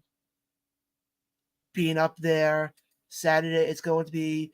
I gotta figure out time-wise. There is a possibility about me doing the podcast live from. Oh, cool! Empire Live again. Very cool. And who knows who else will who knows what else is going to happen, because it's going to be interesting. Okay, hold on. Billy, Kristen, this show you right here. Billy goes, just for a few, couldn't miss this. Just for a few? What are you doing? It's 8:30 at night. It's 9 o'clock at night. What are you, busy? I have no with her. I have no idea. She is busy. She's busy. Oh, I know. I know. Killer. I know she is. Trust me. But no, Kristen. Like I said, it's going to be a lot of fun on Saturday. Hopefully the AC's on Saturday, because it's going to get real sweaty in that building real quick. I'm sure there's AC in that building. It's a pretty good building. And as HBO is saying, don't forget to wash your gear. I don't have gear. Well, I do, but I'm not wearing gear. And I'm going to be wearing shorts and a rugby shirt, so I don't have to worry about wearing gear. And also, let's call a spade here. I'm not entering into a ring ever. Hi. You aren't? No, I'm one time I did, and I tripped going into the ring. It's funny. Because I'll tell the story quickly. It was down at Titan Championship Wrestling back in July of last year. And nobody had told me, because I'm rather short, nobody told me that I couldn't go through the middle rope, because I figured the middle rope shouldn't be that tall. No, the middle rope was a lot taller than I thought it was. Yeah, it is. That's why a lot of people go under the first and the second. Yeah, but I was sitting there going, oh, I'll do this. Not a problem. Yep, never doing that again. Cocky. If I ever have to go into a ring, then I will do it that way. Okay. According to Billy, she's saying the high on Saturday is going to be 73, so we should be good. That's awesome. I can wear my blazer. And apparently, oh yeah, I forgot. Phil's going to be cutting my hair at some point. Stop it. Don't let him do that. What do you mean he's cutting your hair? Oh, we're going to talk you out of that. Shave your head, dude. Well, I don't know now, because being that I do have Battleground coming up, I kind of want to have a professional looking haircut. You go to Phil? Phil, yeah. Do you have a first license? Okay. Do got one question coming up for you from Richard. Richard, that guy in the little coat. Who goes, The way he spelled my name, he does it on purpose. He does it on purpose. Look at how he butchered my name. Krysten. Again, with him, I don't know. It's pro wrestling. What do you expect? What did I do to be hated by Taylor? Just being better than her, I guess. Yeah. I can answer that question by sort of being sarcastic about it, but I don't know about being sarcastic. You basically had to put order in because she was running roughshod. Because I know how the wrestling business works, and I know how women's wrestling works, and she was just playing by her own rules. And we do got another comment coming in here from Kevin, who's saying, let me actually pull up this comment, because actually it's a good question. He's a new fan of Around the Ropes podcast, so he wants to know, is there a way to watch a Dynasty show if you're not there? I'm new to the show. I don't think we go live anywhere on the day of the show, but we do end up on YouTube like a couple weeks after. And I know right now I'm actually working with Chris on. Well, then you would know more.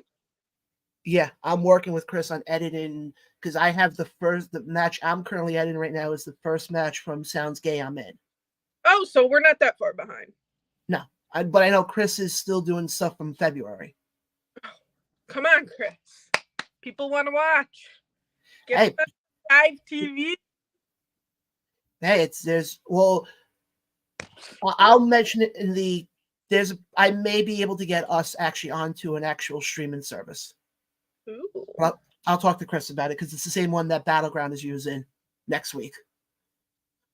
So if I can find out the process, I'll try to see about getting Dynasty on there as well. That works. But Kristen, where can fans, if I think tickets are still available from what I'm gathering, where can fans get tickets? And why don't we, I guess, plug the show coming up on Saturday? Where do fans get tickets? Where do fans get tickets, guys? I don't even know. What is it? Everbright?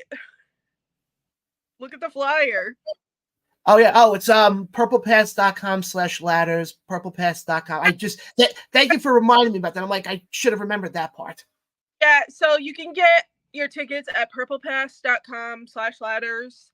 And you can go to my Facebook, which is, I think my username is like Killer Queen Mistaville. Maybe. And guys, if you need the website, our friend Billy put the website right in the comment section. So there's the website right there. purplepass.com/ladders. Guys, you're not going to want to miss it. And also, guys, the other thing is sometimes I totally forgot about this one until I just read the comment, but Billy does go live sometimes at the show. Billy? Like a match or two. So, if you happen to do that, you can definitely grab it that way. But guys, the one thing I will say is if you're in the area, definitely come to the show because it's a show you're not going to want to miss. And also, who knows who else is going to appear? You never know. And actually, okay, one more question from Richard here because he's having way too much fun with this. He's trying to figure out every way possible to spell your name wrong. When do you think you'll list your gear sale for the Weirders on? I've been thinking about it. Because, when am I ever going to wear that Killer Queen gear again? Yeah. Buy my gear, I'll sell it. Won't be free. Not to Taylor. I mean, she can, if she wants to buy it, she can, but I think for her, you up the price a little bit.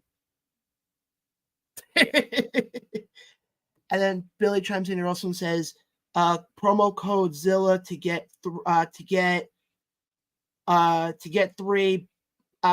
3, get 1 free tickets for a Saturday. And then, oh God, I know I can see where this is going. Richard goes, follow-up question, is it washed?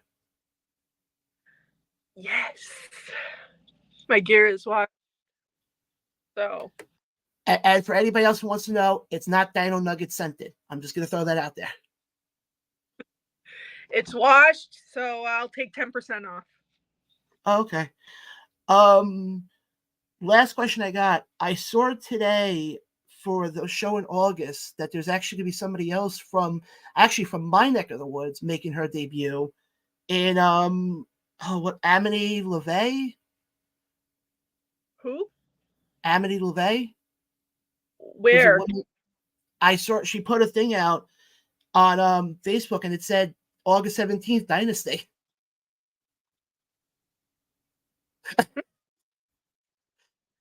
I just saw that today. I mean, I've seen her wrestle a couple of times in Jersey. We will say this for events when one is coming up. Yeah, well, I'm just saying. I just announce the women. But we'll worry about that one later, Kristen. And by the way, how did it feel to finally be on for a live podcast and not pre-recorded? It's funny. I'll do it again. Kristen, only ban Richard and Phil from being in here. I'll do it again. Oh, yeah. Richard's now saying, I'll pull this comment up quickly. He goes, wow, the GM of the women's division doesn't even know who's booked. Yes, I do. I know everyone's booked. But maybe I'm playing dumb.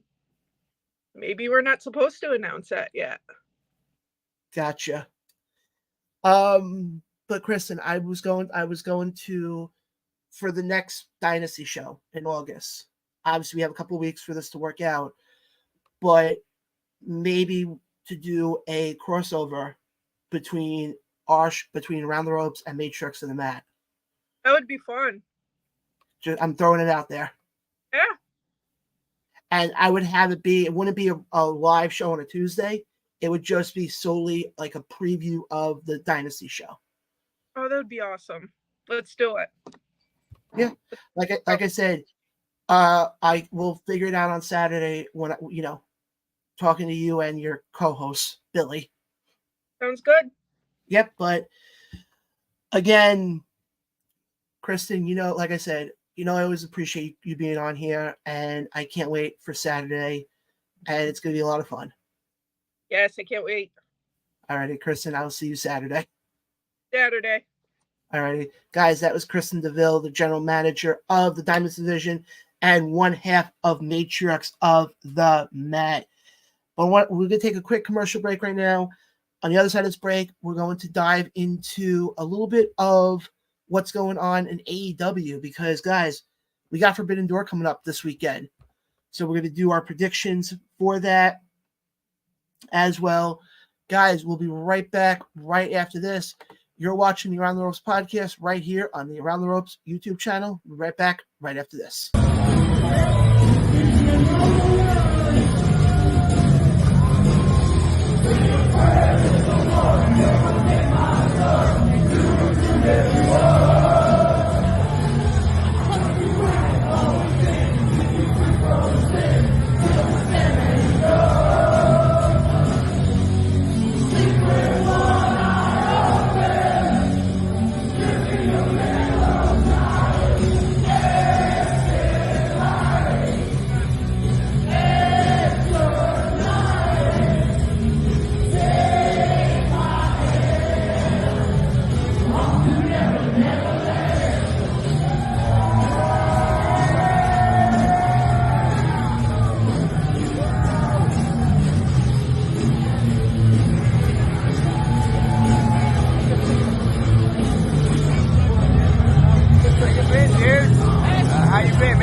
And we are back live right here on the Around the Ropes podcast. Guys, we just had Kristen DeVille, general manager of the Diamonds Division, on with us, guys. Dynasty presents Light Up the Sky this coming Saturday live from Empire Live. You definitely want to get your tickets and so much more. And Kevin, actually, I was going to pull up your comment here quickly. He goes, I'll be on site correspondent for Forbidden Door. Kevin, I will message you after the show because I got an idea for next week for that. So I'll talk to you about that after the show. But guys, Forbidden Door is this Sunday live from the UBS Arena. And before anybody asks, no, I am not going to the show. I wish I could, but I wasn't. And I wanted to talk about the show because it looks like as of now, we have 1, 2, 3, 4, 5, 6, 7 matches as of now. But we all know damn well with Dynamite happening this coming Wednesday, and then you got Rampage, and then you got Collision. We all know that's probably going to bump up to probably 10 or 11 by the time it's all said and done. But I want to go over the matches here quickly, and I want to start off with the TNT Championship match, the TNT ladder match. As of now, we're going to have Jack Perry, Leo Rush, Takeshita, Mark Briscoe, and Dante Martin in this match. We got one more spot open, which obviously will more than likely be taken care of on Wednesdays. Wednesday's Dynamite, or Friday with Rampage, or Saturday with Collision. And I don't even know, to be honest, I don't know if they're even doing Collision on Saturday because of the pay-per-view being on Sunday. I have no idea. Because you got to realize something. After we get past Forbidden Door, all roads lead to London. Unless all of a sudden they decide to do a freaking pay-per-view in July, which I don't think they're going to. After we get past Forbidden Door, we got nothing until All In August. August 25th, I think. But as far as this match, as far as who do I see winning it, unless they put a huge name in there, the only one that would come to mind for me is Jack Perry. And I'm saying that for this reason. When Adam Copeland had to vacate the title and the Young Bucks, Matthew and Nicholas Jackson, went to go hand Jack the title, I can see, because you guys know with a ladder match, there's no disqualification. There's no, like, if somebody comes in, it's not like all of a sudden, oh, they're thrown out of the match. I can see Jack Perry winning this and becoming a new TNT champion. I hate to say it. Then we got Brian Danielson taking on Shingo Takagi in the Owen Hart tournament. Give me Brian Danielson in this one. I think he's going to make a run here. And we'll talk about the Owen Hart tournament in a second. But we'll keep things moving here, as we'll also have Orange Cassidy taking on Zack Sabre Jr.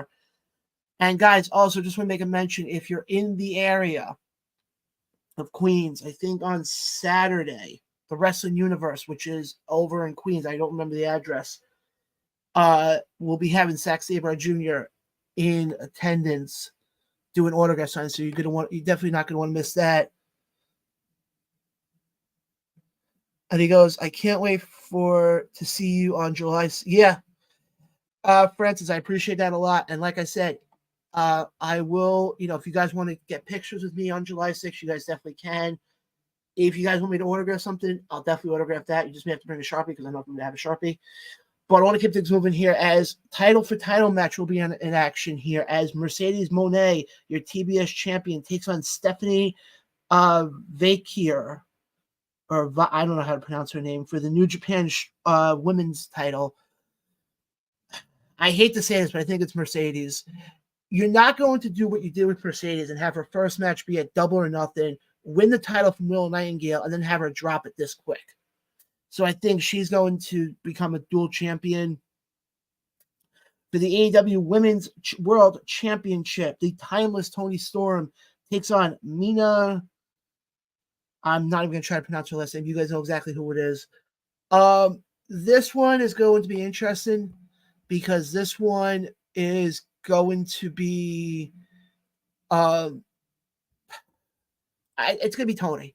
Toni has been such on a run the last couple of weeks. I don't know. I think eventually if done right, I think the only one that would make even remote sense of having her drop the belt to, if you're going to have her drop it to anybody, it's going to be Bray. That's the only other person I can think of. Because who else on that women's roster is going to cause enough buzz to have her drop the title to? I mean, I remember at World's End in December, the match she had with Riho was a fantastic match. I mean, Toni Storm in this current carnation, so to speak, if that's the right way to put it, I think is going to be, I'll say this much, it's one of her best runs she's ever been on, to say the least. It's one of her best runs she's ever been on, and it's something that, it's going to be very interesting to see here. But for the IWGP World Heavyweight Championship, Naito takes on the current IWGP World Heavyweight Champion, Jon Moxley. It's going to be Moxley. Honestly, this one I actually don't know, because Moxley hasn't really been on AEW TV that much.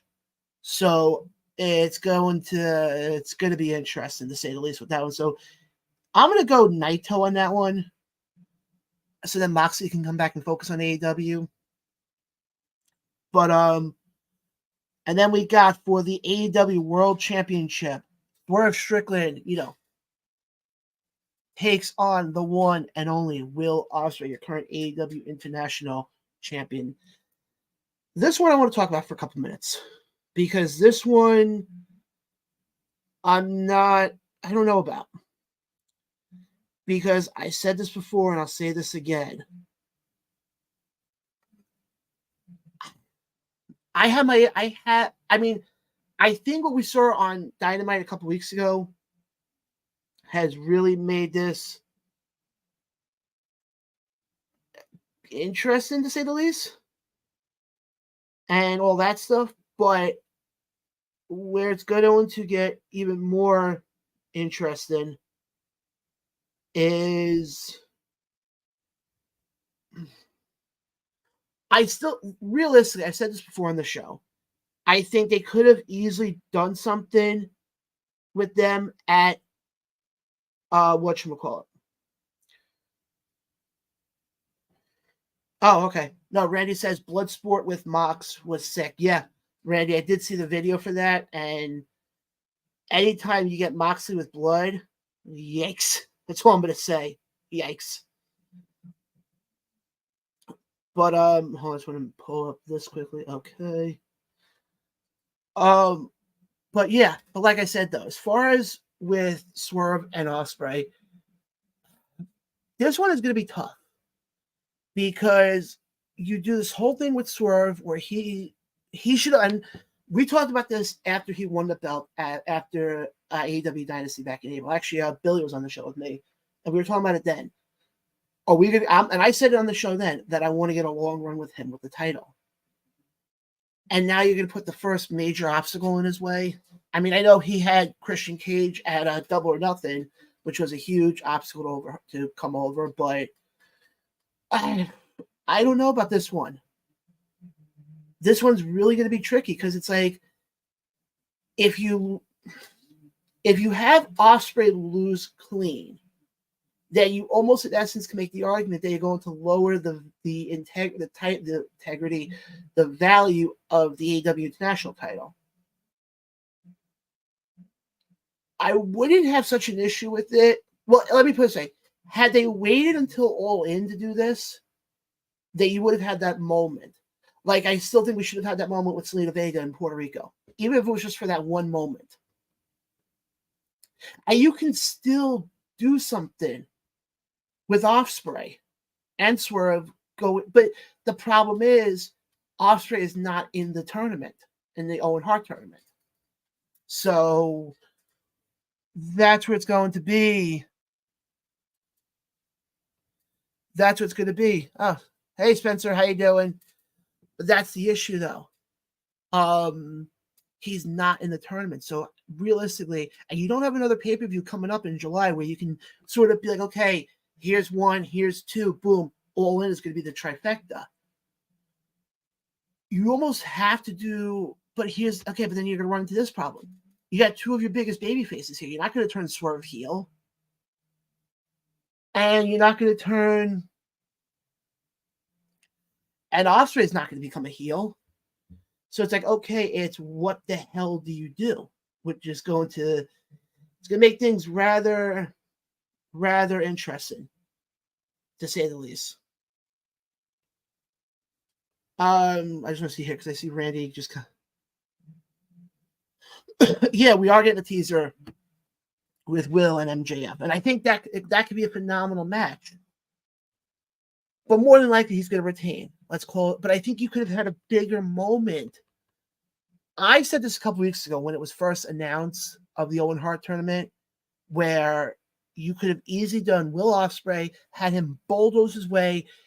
We get to All In, have it be, and this has not happened in AEW, where you could have done title for title, the AEW International title on the line, and the AEW World Heavyweight title on the line, and boom, make it your biggest match on the biggest stage, with probably the biggest audience you're ever going to have when it comes to AEW. So I still think you could have had that moment there. And this is the one thing I don't understand is why Ospreay is not in this tournament. You could have easily set this up. If you remember back at going into World's End, Eddie Kingston was your Ring of Honor champion, and he was in the Continental Classic. And basically the storyline that they were using with him was every match he had, the Ring of Honor title was on the line. And he would have lost the title. So you could have done something there with Will, where you could have put Will in there and had it be that every match he has leading into the finals, which I think is July 10th or so. I think you could have easily done something where his title's on the line, and then boom, you have him win it. Boom, you set up for Swerve Ospreay, the biggest stage, title for title, where you know damn well you're going to have the most eyes on you. Because let's call a spade here. You're not getting a lot of eyes on you on regular Dynamite every week.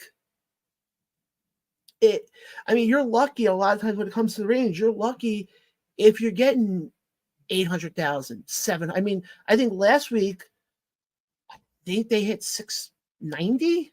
I think it wasn't a lot.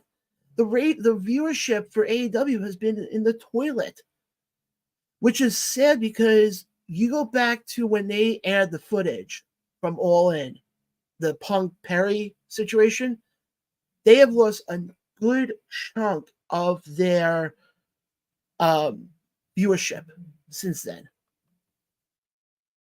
And right now, with what WWE is pulling off right now, AEW has to figure out what the hell to do so that they can sit there and say, because right now, WWE is like, if you go back to the Attitude Era here for a second, and you go back to WCW, I know for 83 weeks they were beating WWE, but you knew damn well when and I know ratings back then were different, and I know people can make the argument to me that, ratings are different now. I understand that, but here's my point.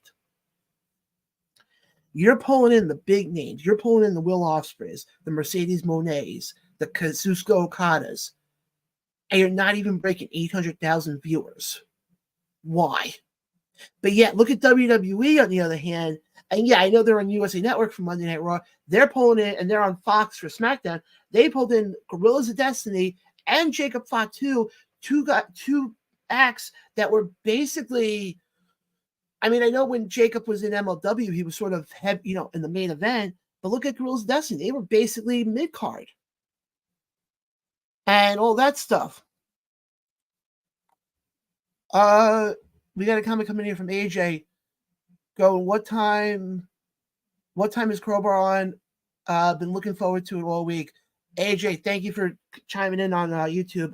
Crowbar will be on with us in about 10 minutes or so. So definitely stay tuned for that. But here's what I'm saying about it with AEW. When you're pulling in the big names and you're pulling in the Okadas, the Sasha Banks, the Will, all these big names, and you're not pulling in the viewership, you got to look at yourself in the mirror here. Because my thing is this, though. AEW's been around now, I think this past January was 5 years now. And I understand the first couple of years, okay, fine. You're still introducing the product. That's all wonderful.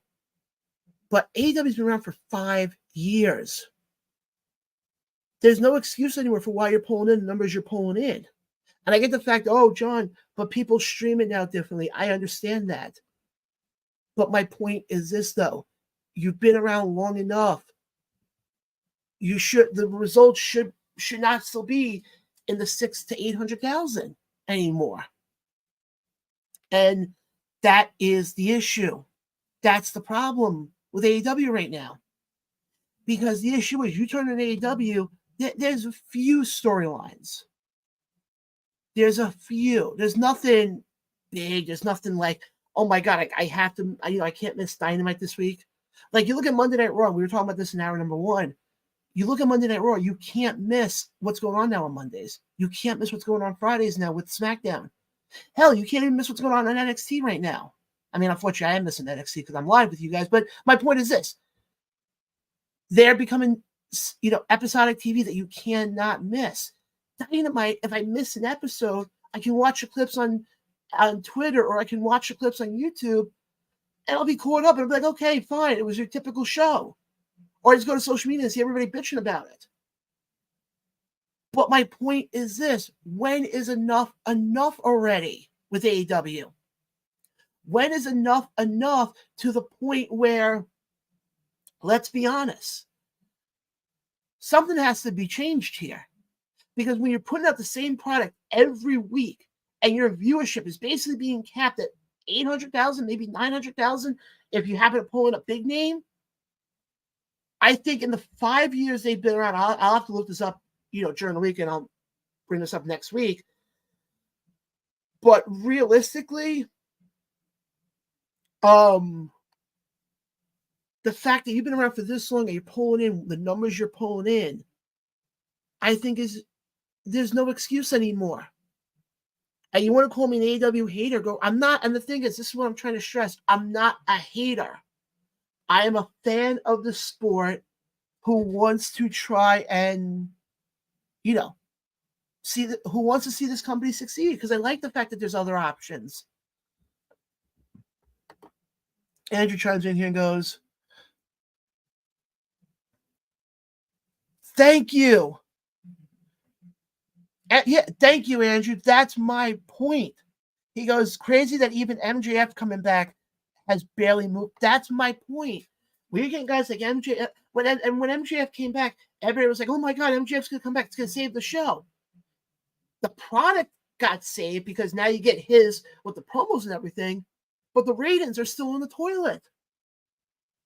And that's what I'm trying to explain here is I'm not somebody who's going to sit there and be like, oh, I want AEW out of business. I don't. I love the fact that we have options, that wrestling fans have options literally 7 days a week between Dynamite, between Collision, between Rampage, Impact, with TNA, NXT, Smack. You have all these options. For years, it was one. It was Monday night with Raw, Tuesday night with NXT, and Friday night with SmackDown. But now you have the other options. You have TNA with what they do on Thursdays. You have Dynamite on Wednesdays. You have Rampage on Fridays. You have Collision on Saturdays. But as a fan, I'm getting tired when you see Dynamite and it's the same shit every fucking week already.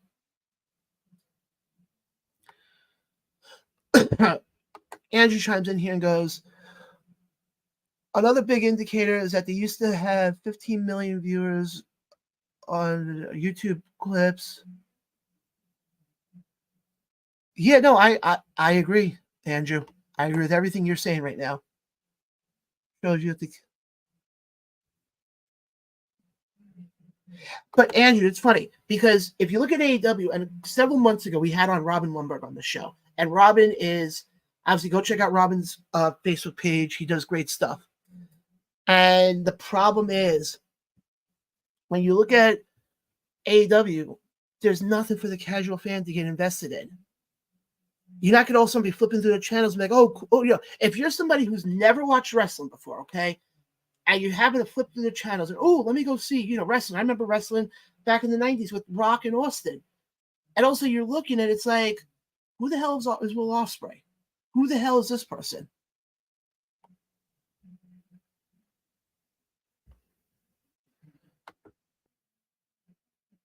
Francis goes, AEW has some good wrestlers, but the show sucks and needs. Yeah, Francis, they do. I'm not taking away from the talent.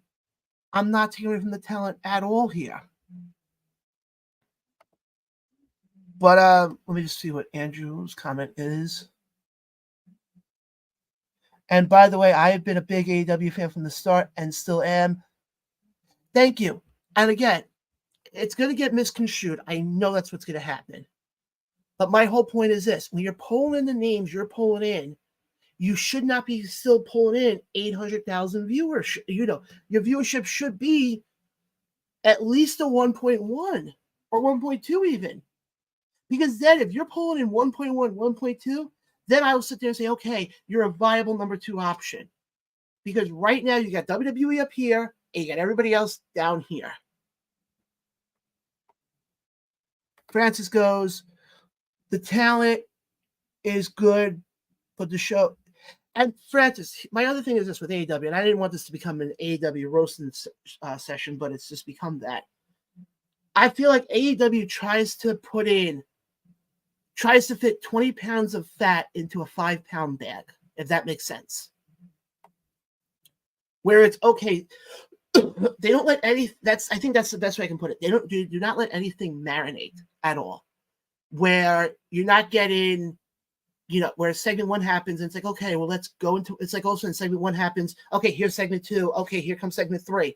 It's like, okay, let's let segment 1 die out, because I'll ask you guys this question. You go back to any Dynamites in the last, let's go 3 months. Do any of them stick out to you?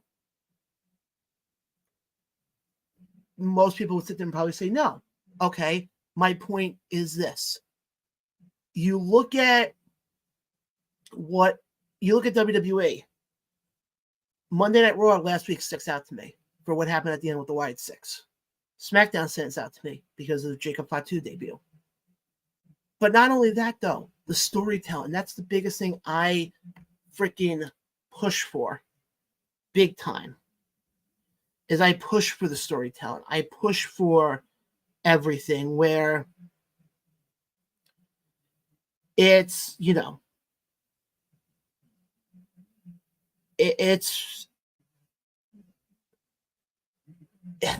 it's like I said, as a fan of AEW, and I've been a fan, I was at Double or Nothing, the first one they did out in Vegas back in 2019. I've been a fan of AEW, but I'm also getting frustrated with the product. Let me go to the comment section here quickly. Francis goes,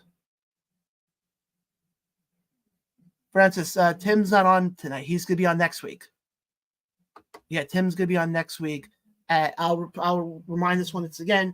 Next week on the show, from Memorial Championship Wrestling at 8:30, Chip and Shane Stenson will both be on ahead of their mixed tag match. Their tag match with Father Derek and Garrett Holiday. And then at 9:30, ahead of BCW as they present Who Runs the World and United We Stand, Timothy Ember. So that's next week on the show. And like I said, we'll have some other stuff trickling out. And then you guys can also catch me live. I'll be live here every Tuesday. But also, guys, you can catch me live next Saturday as I'll be on call, not only for United We Stand and not only for Who Runs the World, but also for the press conference as well. And there'll also be a live Around the Ropes podcast from the ECW Arena, the building formerly known as the ECW building.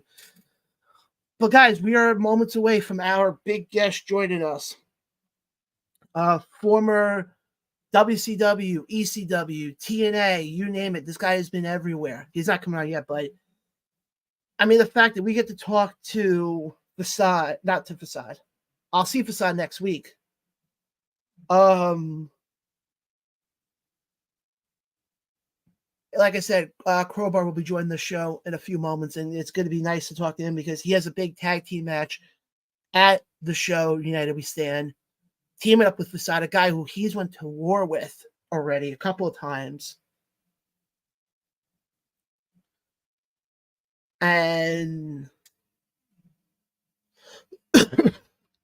so we'll talk to him about that. Talk to him also the fact that ISPW has the Brendan Byrne Brawl happening this Saturday, June 29th, live from the Meadowlands racetrack, as he will be in action against Ray Calitre. So we'll talk to him about that. And I'll talk to him about some stuff from his days, when he was in, he's, like I said, when I made the announcement last week on the show, he's one of 3 wrestlers, himself, Jerry Lynn, and Christopher Daniels, to have performed in every company. WWF/WWE, WCW, ECW, TNA, Ring of Honor, and All Elite Wrestling. So we'll definitely talk to him about that. But guys, we're going to take a quick commercial break. We'll be right back right after this with wrestling icon, the timeless one himself, the one and only Crowbar. You guys are watching your On Ropes podcast right here on your On Ropes YouTube channel.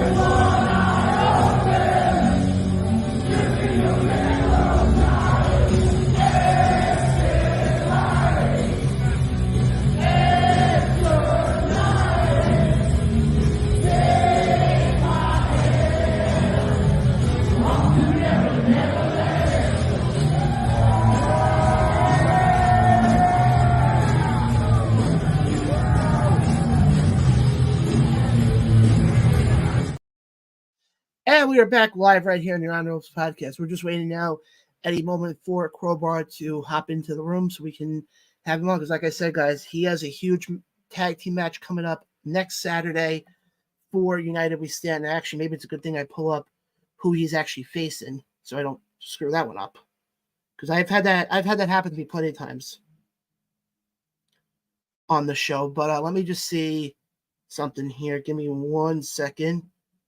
Because I probably should have had this up beforehand, but it just dawned on me. Let me see who. Give me a second here. Oh, okay, good. Ooh, that was a quick one. Facade and Crowbar will be taking on the Pitbull Revolution, which is a team of Trax and Alec Olden with Gary Wolf as their manager. So we'll definitely talk to him about that. So, like I said, that's the matchup, the tag team matchup we'll be seeing next Saturday. Again, live from the 2300 Arena in Philadelphia. Show starts at 8 p.m. But, guys, there's also going to be a plethora of other stuff going on that day, as we'll also have Women Who Runs the World, the women's show happening at 1 p.m., followed by the barbecue at 4 p.m., followed by the United We Stand at 8 p.m., followed by the press conference, followed by a major nap for me the next day. I'm just going to say that. I'm kidding. But, yeah, like I said, guys, any second now, Crowbar will be joining us. But as far as the AEW stuff goes, I want to just continue with the AEW talk here till Crowbar joins us. But, no, like I said, I'm a fan of AEW. I am a huge fan of AEW. And I don't know what to make of them anymore. I seriously don't know what to make of them.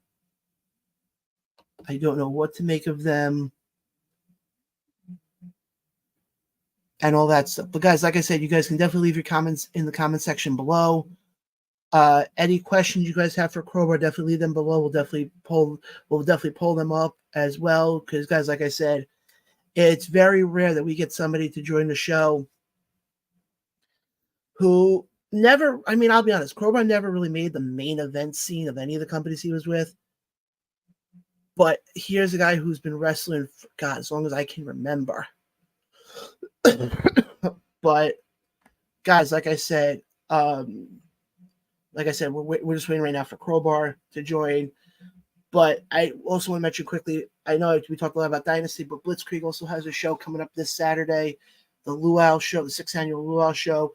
The main event of that, we'll see TJ Crawford putting up the Bedlam Championship up against CPA.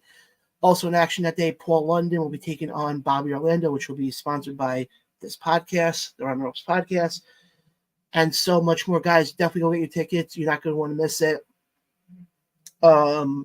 We got that coming up. Like I said, next week we got Battleground coming up.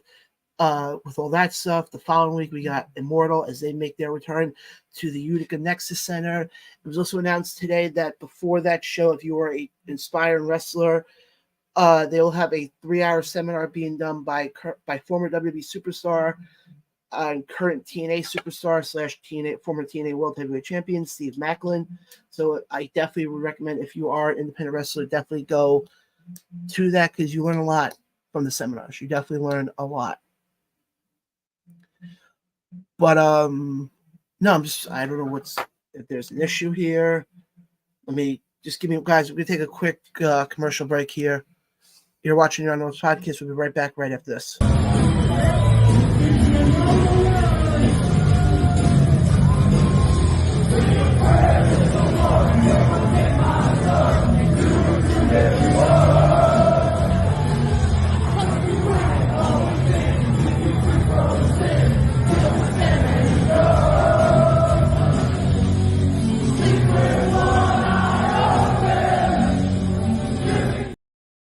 And guys, our guest has arrived, so let me bring him in. Guys, this is a guy who I had the honor to finally get a chance to meet him when I was in Philly back in April. But guys, we're going to have on now the timeless one himself, the guy who I don't think ever ages at all. He's been in everywhere and anywhere. The one, the only, Crowbar joins the show. Crowbar, how you doing?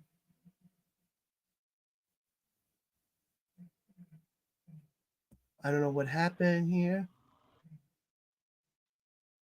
I think we're having a minor technical issue here. But guys, unfortunately, this is live radio, so this is what happens. But as soon as we fix it, we'll have Crowbar in here. Oh, there we go. Crowbar, can you hear me? Yeah, man. What's going on? How you doing tonight, sir? Good, man. What about you? Oh, I'm doing great. It's an honor to have you on, by the way. Thank you, man. Thanks for having me on. I appreciate it. Absolutely. I want to, before we get into the other stuff you have going, I want to kind of dive into this upcoming tag match that you have with Facade taking on the Pitbull Revolution.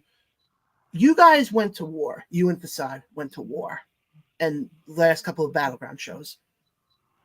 With working with him, did you guys grow a respect for each other? How did this alliance become to be? Before going on here, Tim tells me to be in character for this interview. I could say very frankly that there is no more real life character than myself in professional wrestling. I'm a dad, I'm a business owner, I'm a healthcare provider, I'm a married man, I have a great life outside of wrestling. I choose to be a part of professional wrestling because it's for lack of a better word, a lack of a better explanation, a sick addiction that I continue to have. I enjoy the fact that I could be 50 years old, 33 and a half years in this sport, and being able to hang with guys 20 years my younger and blow them up or tire them out, as the not well-versed in wrestling lingo person would say. So I really don't have to get into character in this anymore. I'm like I said, just a regular guy, but I take my wrestling extremely seriously. When I get in that zone, when the eyeliner goes on, when the choker goes around the neck, when the kilt goes around my waist, when my people are at my side, there's no character to be put on there. That's real life, man. Sick addiction that I have. I've seen you at the 2300 arena, and we got along great. You know that. I think outside of when I'm in the game, when I'm in the mode, I'm a very hospitable person, very cordial person. But if I had this little conflict, what is character? What is not character? This is character. I'm a 33 and a half year veteran, 50 years old, and there is no wrestling veteran with those credentials able to do this at the level that I do anywhere in this business. I don't care what big company you talk about. I'm talking about Jericho, Dustin, Rey Mysterio, PCO, the Hardys, RVD. You line them up, they can't go like me. So there's my character for you. And now let's talk about this awesome young talent known as Facade. When you wrestled him, what did you see in him that made you realize that, okay, this kid has a future and could be one of the bigger names in years to come? Incredible athlete, exceptional talent, off the charts athleticism. Reminds me quite a bit of myself when I was at that stage in my career, even to the colors, neon green and black. Those were my colors. Just a little misguided. Loved the battles we have. I love the back and forth, the one-upmanship of moves, the introduction of evolving a match from wrestling to technical wrestling to high-flying wrestling to hardcore, and throwing out the rule book just to see who's the better talent. Some people say both times I won in a sketchy fashion. A win's a win. This is professional wrestling. There's no instant replay. And you can either accept that or you could bitch about it like he did at first after our first match. But that didn't change the fact that he is probably the most exceptional high-flying athlete that I've seen in the professional wrestling business today. And I had a conversation with the young man.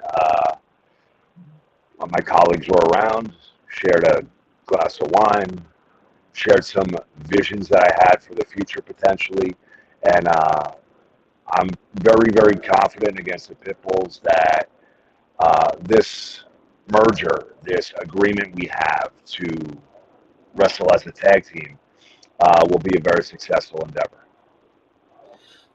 Hey, you are somebody who you've been in this game long enough now, and you've seen wrestlers come and go. So working with Facade, I'm going to have the honor of being the one to call the action live next Saturday. So I know I'm looking forward to this match. But the other thing also, being that you're part of Battleground and with everything kind of changing, and the fact you've been doing this as long as you've been doing this, is your focus on working with the younger guys, or is it eventually going for the big titles in Battleground? Right now, as I said before, I can't state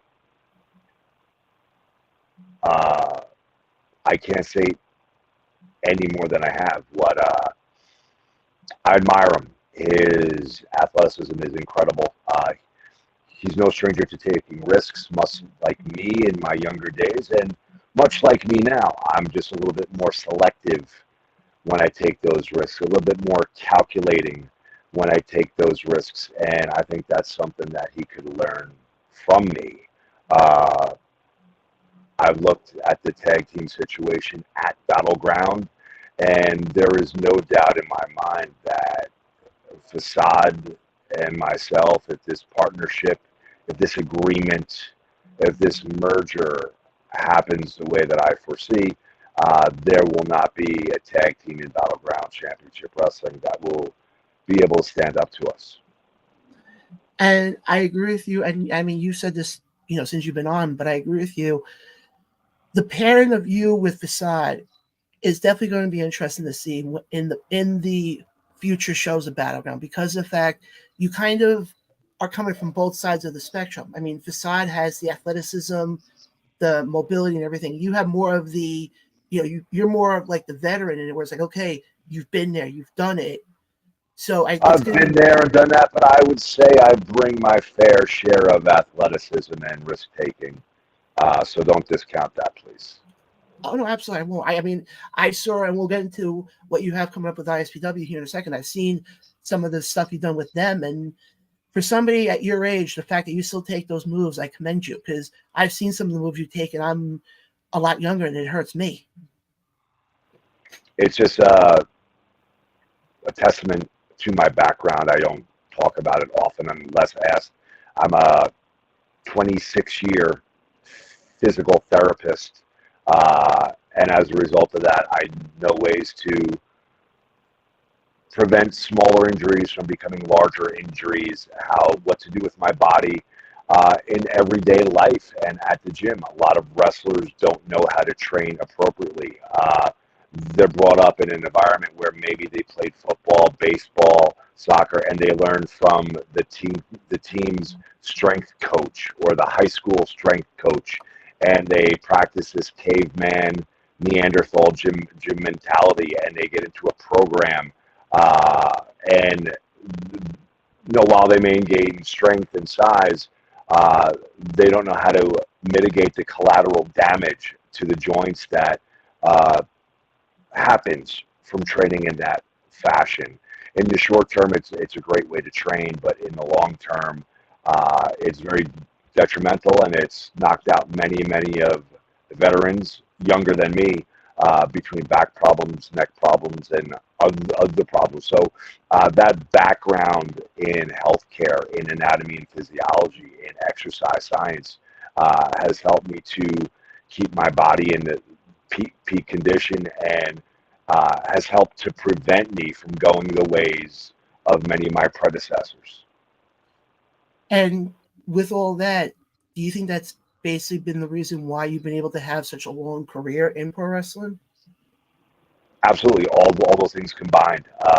Training safely, even though it was not the popular way or the textbook way that everybody else was training.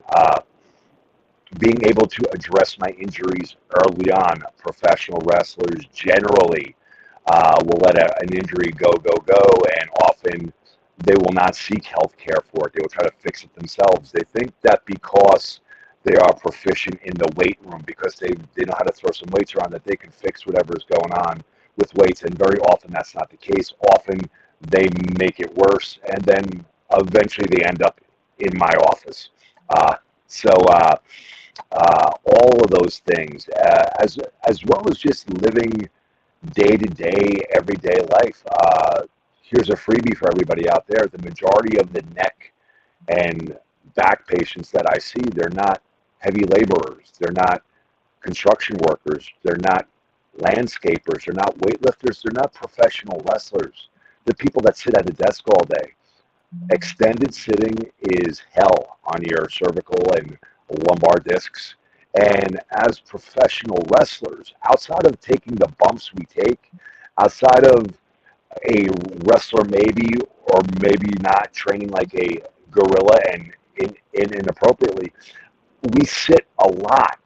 Outside of that time in the ring, we sit in an airplane to go to the show. We get out of the airplane, we get a rent-a-car, we sit in a rent-a-car, we drive to the hotel, or we drive to the show. Often if the show is at 8 o'clock at night or 7:30, something like that, call time is noon time. You get there, and most people go to the building, and they sit at the building all day. Extended sitting is a killer on with the low back and neck, and that's one of the problems. As well as this forward posture like this, we're all professionals. A big part of professional wrestling in this day and age is everybody has their own social media accounts, be it X or be it Instagram or something like that, and they're always sitting down and they're updating their stuff, liking the people that they think they should like, so that they can kiss some political ass. They all do it. I don't mind saying that. So they're down there either putting out content or they're kissing ass, liking content out there, but they're in a sitting down position with their head forward and their arms in front of them. So that's what I feel is one of the biggest problems in professional wrestling as an industry, as far as guys getting injured. The bumps are there, but if you go back to the 1980s and 1970s, they took far less bumps, yet those guys' career seemed to be a lot shorter. And what was it? They were involved in less extreme, less high impact matches, but some of those guys worked twice a day. They would do a double shot a few days in a row, or they would wrestle every day during the week. But from town to town, to city, they were either sitting down in an airplane or sitting down on a car, in a car rather, and that extended sitting position is hell on your lumbar and cervical discs. And most of the guys from that generation, when they eventually retire or get out of the business, it's because of low back or neck issues. No, and I get that. So let me, just a follow up to that though. When you get a wrestler who's training, would it make more sense to do more? I mean, obviously it depends on the person. It depends on, their health and everything, but would it make sense to do more weights at a less rep or less reps at a higher weight than to kind of. I'm a big believer in a 10 to 12 repetition. I really don't go for heavy weights. You will get a strength benefit. You will get hypertrophy. You will get muscle growth, but the collateral damage on your joints, in my opinion, is not worth it. And I wish that I discovered that earlier on in my career as well. Earlier on in my career, I started training when I was in high school. I started my professional wrestling training when I was in high school, and like many people, the only source of what to do was a high school trainer or a coach or a gym teacher, or we copied guys we saw at the gym. It was only after I started getting involved in physical therapy that I learned a better way to train and to lessen the impact on my joints, lessen the wear and tear on my joints. So I generally now, in this day and age, I prefer less weights, higher repetitions, and if anybody cares, I hate burpees, I hate deadlifts, I hate full sit-ups. One of the gold standard professional wrestling exercises, you see guys do it for when they're warming up before the show, is the bridge on their neck. That is a cervical vertebrae killer, a disc killer. Stop doing those. Whatever you do, stop bridging on your neck. There's other ways to strengthen your neck. I generally advise my people to do, it's kind of hard, I'll do an isometric. You could do it with the ball, you could do it with your hand, you could do it against the wall. You can still work those muscles without carrying your whole body weight on your neck.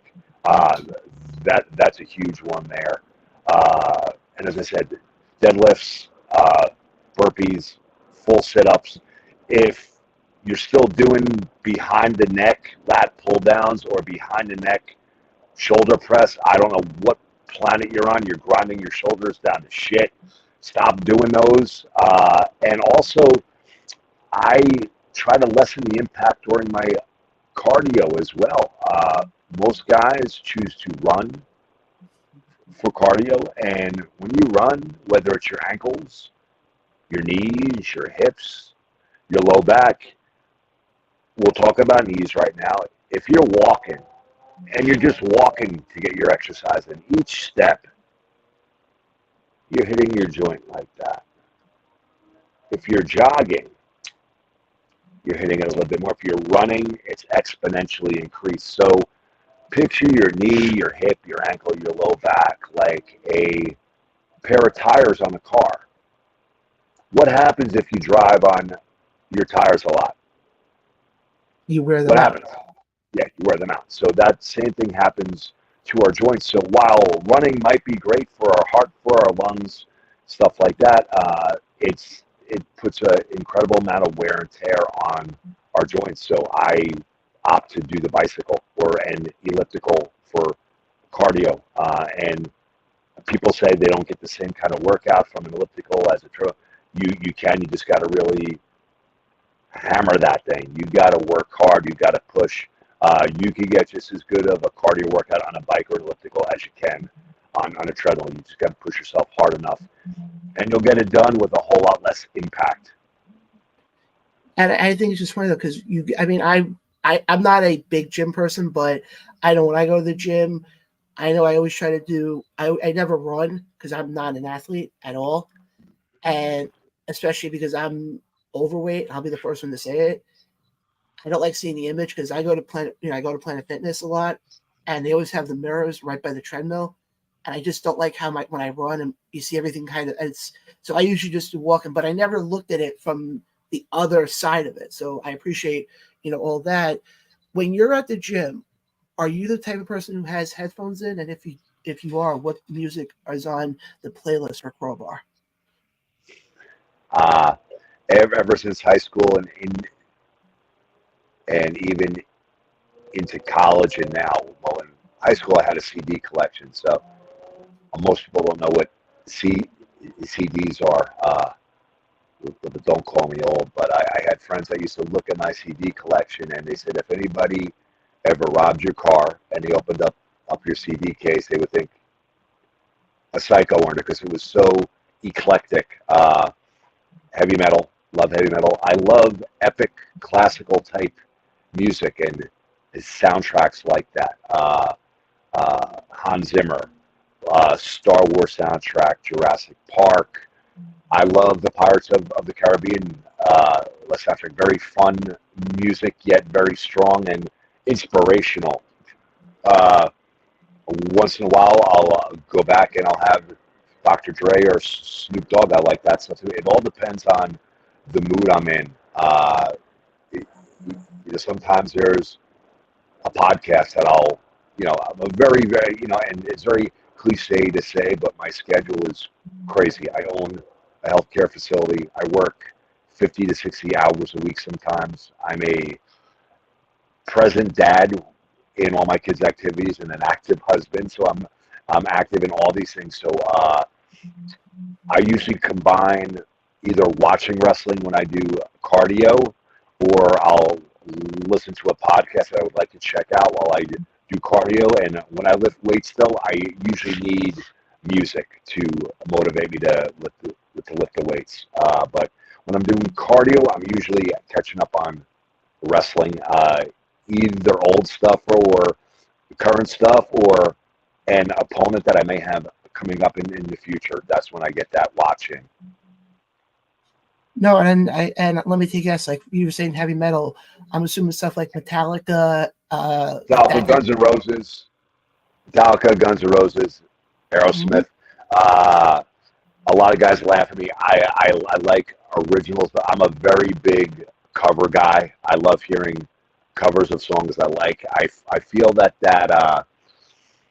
covers, once in a while you'll hear a really great one, and my interpretation of that is that you got somebody that was such a fan of this song that they might give their own stab at it and maybe even do it better. There's some really good covers out there. So, I'm a big cover guy too. Well, I don't know if you've ever heard of the cover song done by Disturbed, but they did a cover song of Sound of Silence. It was fantastic. Yep. Probably one of the best cover songs I've ever heard. Absolutely. Yes. I agree 100%. And I always say with music, because I'm in the same boat. Like I'll listen. I'm very big in listening to Metallica, Aerosmith, like all that stuff. I laugh because people will laugh at me. If I have that on, that's always up like as loud as I can go. Because I'm always a believer with that type of music. You can't listen to that music and have it be on like a volume of like 3. No, you can't. No. I agree. And the funny part is when I'm driving, especially if it's like early in the morning, and I'll have Enter Sandman being played, and I have a tiny car, you can hear the car start to rattle. Yeah. And I'm surprised I don't have neighbors coming out yet, yelling at me like, why do you have that music on so loud? I'm like, it's good music. Got to wake up. But that's also the type of music I'll listen to. I'm 30. I just turned 31 back in March. Most of what I listen to is the stuff from the 70s and 80s. Because to me, the music back then it is head and shoulders compared to the music now. Like I said, that's usually my gym music. If I'm at home, I get home from work on a Friday night, or if it's a Saturday night and I'm not wrestling and I'm home, I really, believe it or not, I really like to get laid back and really kind of chill out. I like Jimmy Buffett, Zach Brown. I like Bob Marley, stuff like that. There's several great playlists on YouTube that are just whiskey blues that are instrumental, and it's just great to have in the background if you're hanging out with friends and just discussing your week or shit, whatever's going on. It's just great background, very relaxing music. With the metal is something as a younger guy that I listen to constantly. Now it's more of a gym thing and stuff like that I still enjoy very, very much. But usually when I'm at home and I'm in unwind mode, it's usually more of the calm music. Absolutely. I just want to switch gears here for a second because I know you have the stuff coming up next weekend with Battleground. But we're going to talk about ISPW this weekend, the Brendan Brawl. I could be mistaken. I think you have a match on that card with Ray Calitri, if I remember correctly. Ray Calitri, correct? Yes. A couple months ago, I actually had on one of your old rivals from ISPW, Rick Recon, and he even said it. Working with you, he learned a lot, and I was actually there for your second cage match you had with him. I think it was Avenel, New Jersey. Yeah. I think that's where it was. Yeah, I was there for that one. And I said this to him, and I'm going to just say this to you. The matches you two had, to me, are on the Mount Rushmore of ISPW. Thank you, man. The second one was really, really good. The first one, I think, was even better, but they were both something else. And it was, again, like I said before, if you want me to morph in and out of character, man, it was... it's very satisfying to be able to put on a match like that with somebody younger than me and still be able to show that I possess abilities that can produce matches that are modernly not just acceptable but good and off the charts, especially that first cage match. So now looking at this match you had with Ray Calitri, obviously ISPW is making their debut at the Meadowlands Racetrack. What are your thoughts going into this match, being that we're only a couple of days away from it? Ray's a phenomenal performer. I wrestled him at, I believe, Totowa before. I'm just looking forward, like I said, let's get back into the real / character thing. Chris Ford goes to work all week. I'm coming off of, we're very busy. Thank God. I'm very grateful. I'm going to come off of a 60-hour work week, and then Saturday will arrive, and that's my time to indulge in this sick addiction that I love, professional wrestling. Love it more than anybody else in this industry. I truly believe that. And I'm going to go out there, and I am not only going to prove that I could go toe-to-toe with someone a lot younger than me and put on one hell of a match, but I'm going to come out as the victor. I can definitely see that happening. Last two questions I got for you, and I appreciate you carving some time out for being on with me tonight. I appreciate that a lot. Going back to your career for a second, you did a lot of stuff with Daphne, the late Daphne. Do you have any quick stories you can tell us, being with her? I know she tragically passed away a couple of years ago. Do you have any stories that you can tell about, being with her? The only thing I could tell you, if I were to say one thing, and I think you would hear this unanimously throughout the professional wrestling business, wherever she went, if you were hanging out in a room with a bunch of wrestlers, a bunch of fans, a bunch of wrestlers and fans, what have you, she walked in and she would instantly brighten up that room. She was good to everybody she met.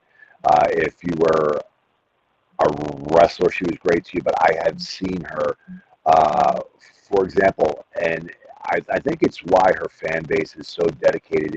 It's not something you could fake. It's something that shines through. I was hearing up to younger fans, and where a lot of the talent would just really quick sign something for them and move on. She would stop. She would kneel down. What's your name? What grade you're in? What kind of sports you play? What do you like? She engaged these fans so much and gave so much of her time to these fans, and she was just a really, just a very kind soul, such a great heart, and the time I spent with her and David doing our thing in WCW, it was an opportunity that I don't think any of the three of us ever expected. So we enjoyed it to the most, and until WCW ran out. And those will always be some of the greatest times in my career with a great person. You know, she was awesome. And I had spoken with her up until maybe a week before, you know, unfortunately she passed, and she had a lot of input on what I'm doing now. I frequently bounce ideas off of her about what I'm doing, what I'm wearing, how I'm wrestling, and she was always very intrigued about the new character, and we were hoping to one day get together again, at least for a one more shot, and unfortunately it didn't happen. And it's it's very tragic for what happened. Crowbar, my last question I have for you, in doing some reading, I found out you're actually one of 3 wrestlers, yourself, Christopher Daniels, and Jerry Lynn, to have appeared in every promotion across the board. How does that feel, being that you're in such a small group that you're able to accomplish that in over your career? Well, I will totally. That's a question that I will totally jump out of character for, and it's something that Chris Ford, the world's biggest professional wrestling fan, needs to answer. I did an interview a few weeks ago, and I explained it like this: we always want to make it to the top. When I got involved, I was getting involved in professional wrestling, and it was still pretty much a land of giants. It was really big men. And I was always going to be happy just to be involved in some capacity, although in the back of your head, you want to make it. You want to go to the big companies. You want to experience WCW. You want to experience, at that time, WWF. You want to experience ECW and all that, and all those companies. But when I was a sophomore in high school, I saw my first independent show. It was in my hometown, and I said to myself that I thought it was amazing. Back then, independent shows were drawing incredible crowds, great crowds, and I go, wow, if I could just do this, I would be so satisfied. If I could do this, even if it's not every weekend, once in a while for a few years, it would be really cool. To look back and see what I've had the opportunity to do, what I've been blessed to be able to do, what I've been lucky enough to do, it's nothing but gratitude, and so much more than I ever thought I would do in this business. So as Chris Ford, the sophomore in high school that had great aspirations of being a professional wrestler, looking back, being able to experience being in all these companies, it's something. While I thought it would be great to do, it seemed a little bit out of reach. And fast forwarding all these years later, nothing but gratitude and beyond grateful that I was able to experience being a professional wrestler for all those major organizations. And Crowbar, like I said, I appreciate a lot that you were able to carve some time in your busy schedule to come on with me tonight. Again, you have 2 busy weekends coming up with ISPW at the Brendan Burrell happening this Saturday, and then next Saturday is the big show at United We Stand, 8 p.m., 2300 Arena. But Crowbar, before we let you go, where can the fans connect with you on social media, and do you have anything else you'd like to promote before we wrap things up? Busy schedule. So I pretty much, I have an Instagram. I really don't use it a lot just because of time. You can mostly see me on X at WCW Crowbar. That's usually where I hang out. If you respond to me and have a question, sometimes it takes a while because I post and I get on, I'm off. I'm working constantly, or I'm involved in kids' activities, but I will get back to you if I can. And one more show following the Battleground, I think, is Atlantic City again for ISPW, and I don't believe it's been an announcement. I believe that it will be me and my sometimes bodyguard Percival, tag team partner on the night, versus the Headbangers, and I'm looking very forward to that. Crowbar, again, I appreciate you being on with me tonight. I look forward to seeing you next week at the ECW Arena, at the building formerly known as the ECW Arena, and now known as the 2300 Arena. And I can't wait to sit there and say that I got a chance to call a Crowbar match. Thank you, man. I appreciate it very much. And like I said, Crowbar, again, the door is always open for you. Whenever you like to come back on, you're more than welcome to. You got it, man. Thank you so much. You have a good night. You too, guys. That was Crowbar, legend in this industry and whatnot. And let me just wait. Okay, good. But guys, I know there was a lot of comments coming in here. Let me just pull up some of these quickly. Guys, I appreciate everybody who watched the show tonight. It means a lot. But we're gonna get out of here now because like I said, and guys, we have 3 phenomenal interviews coming up this week. Starting off tomorrow night, 8:30 p.m. Eastern, from Immortal Championship Wrestling. One half of the team formerly known as the Sons of Allah, Blaze Haram, joins the show. That's tomorrow night. Thursday night from Dynasty, the one and only Johnny Patches will be live 8 p.m. Eastern right here.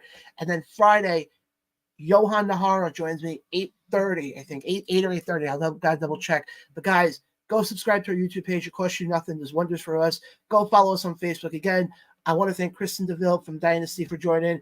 I also want to thank Crowbar. It was an honor to get a chance to talk to him. But guys, I appreciate everybody who watched. AJ, Randy, John, everybody. Thank you guys. You guys make the show great. I'm not here without you guys.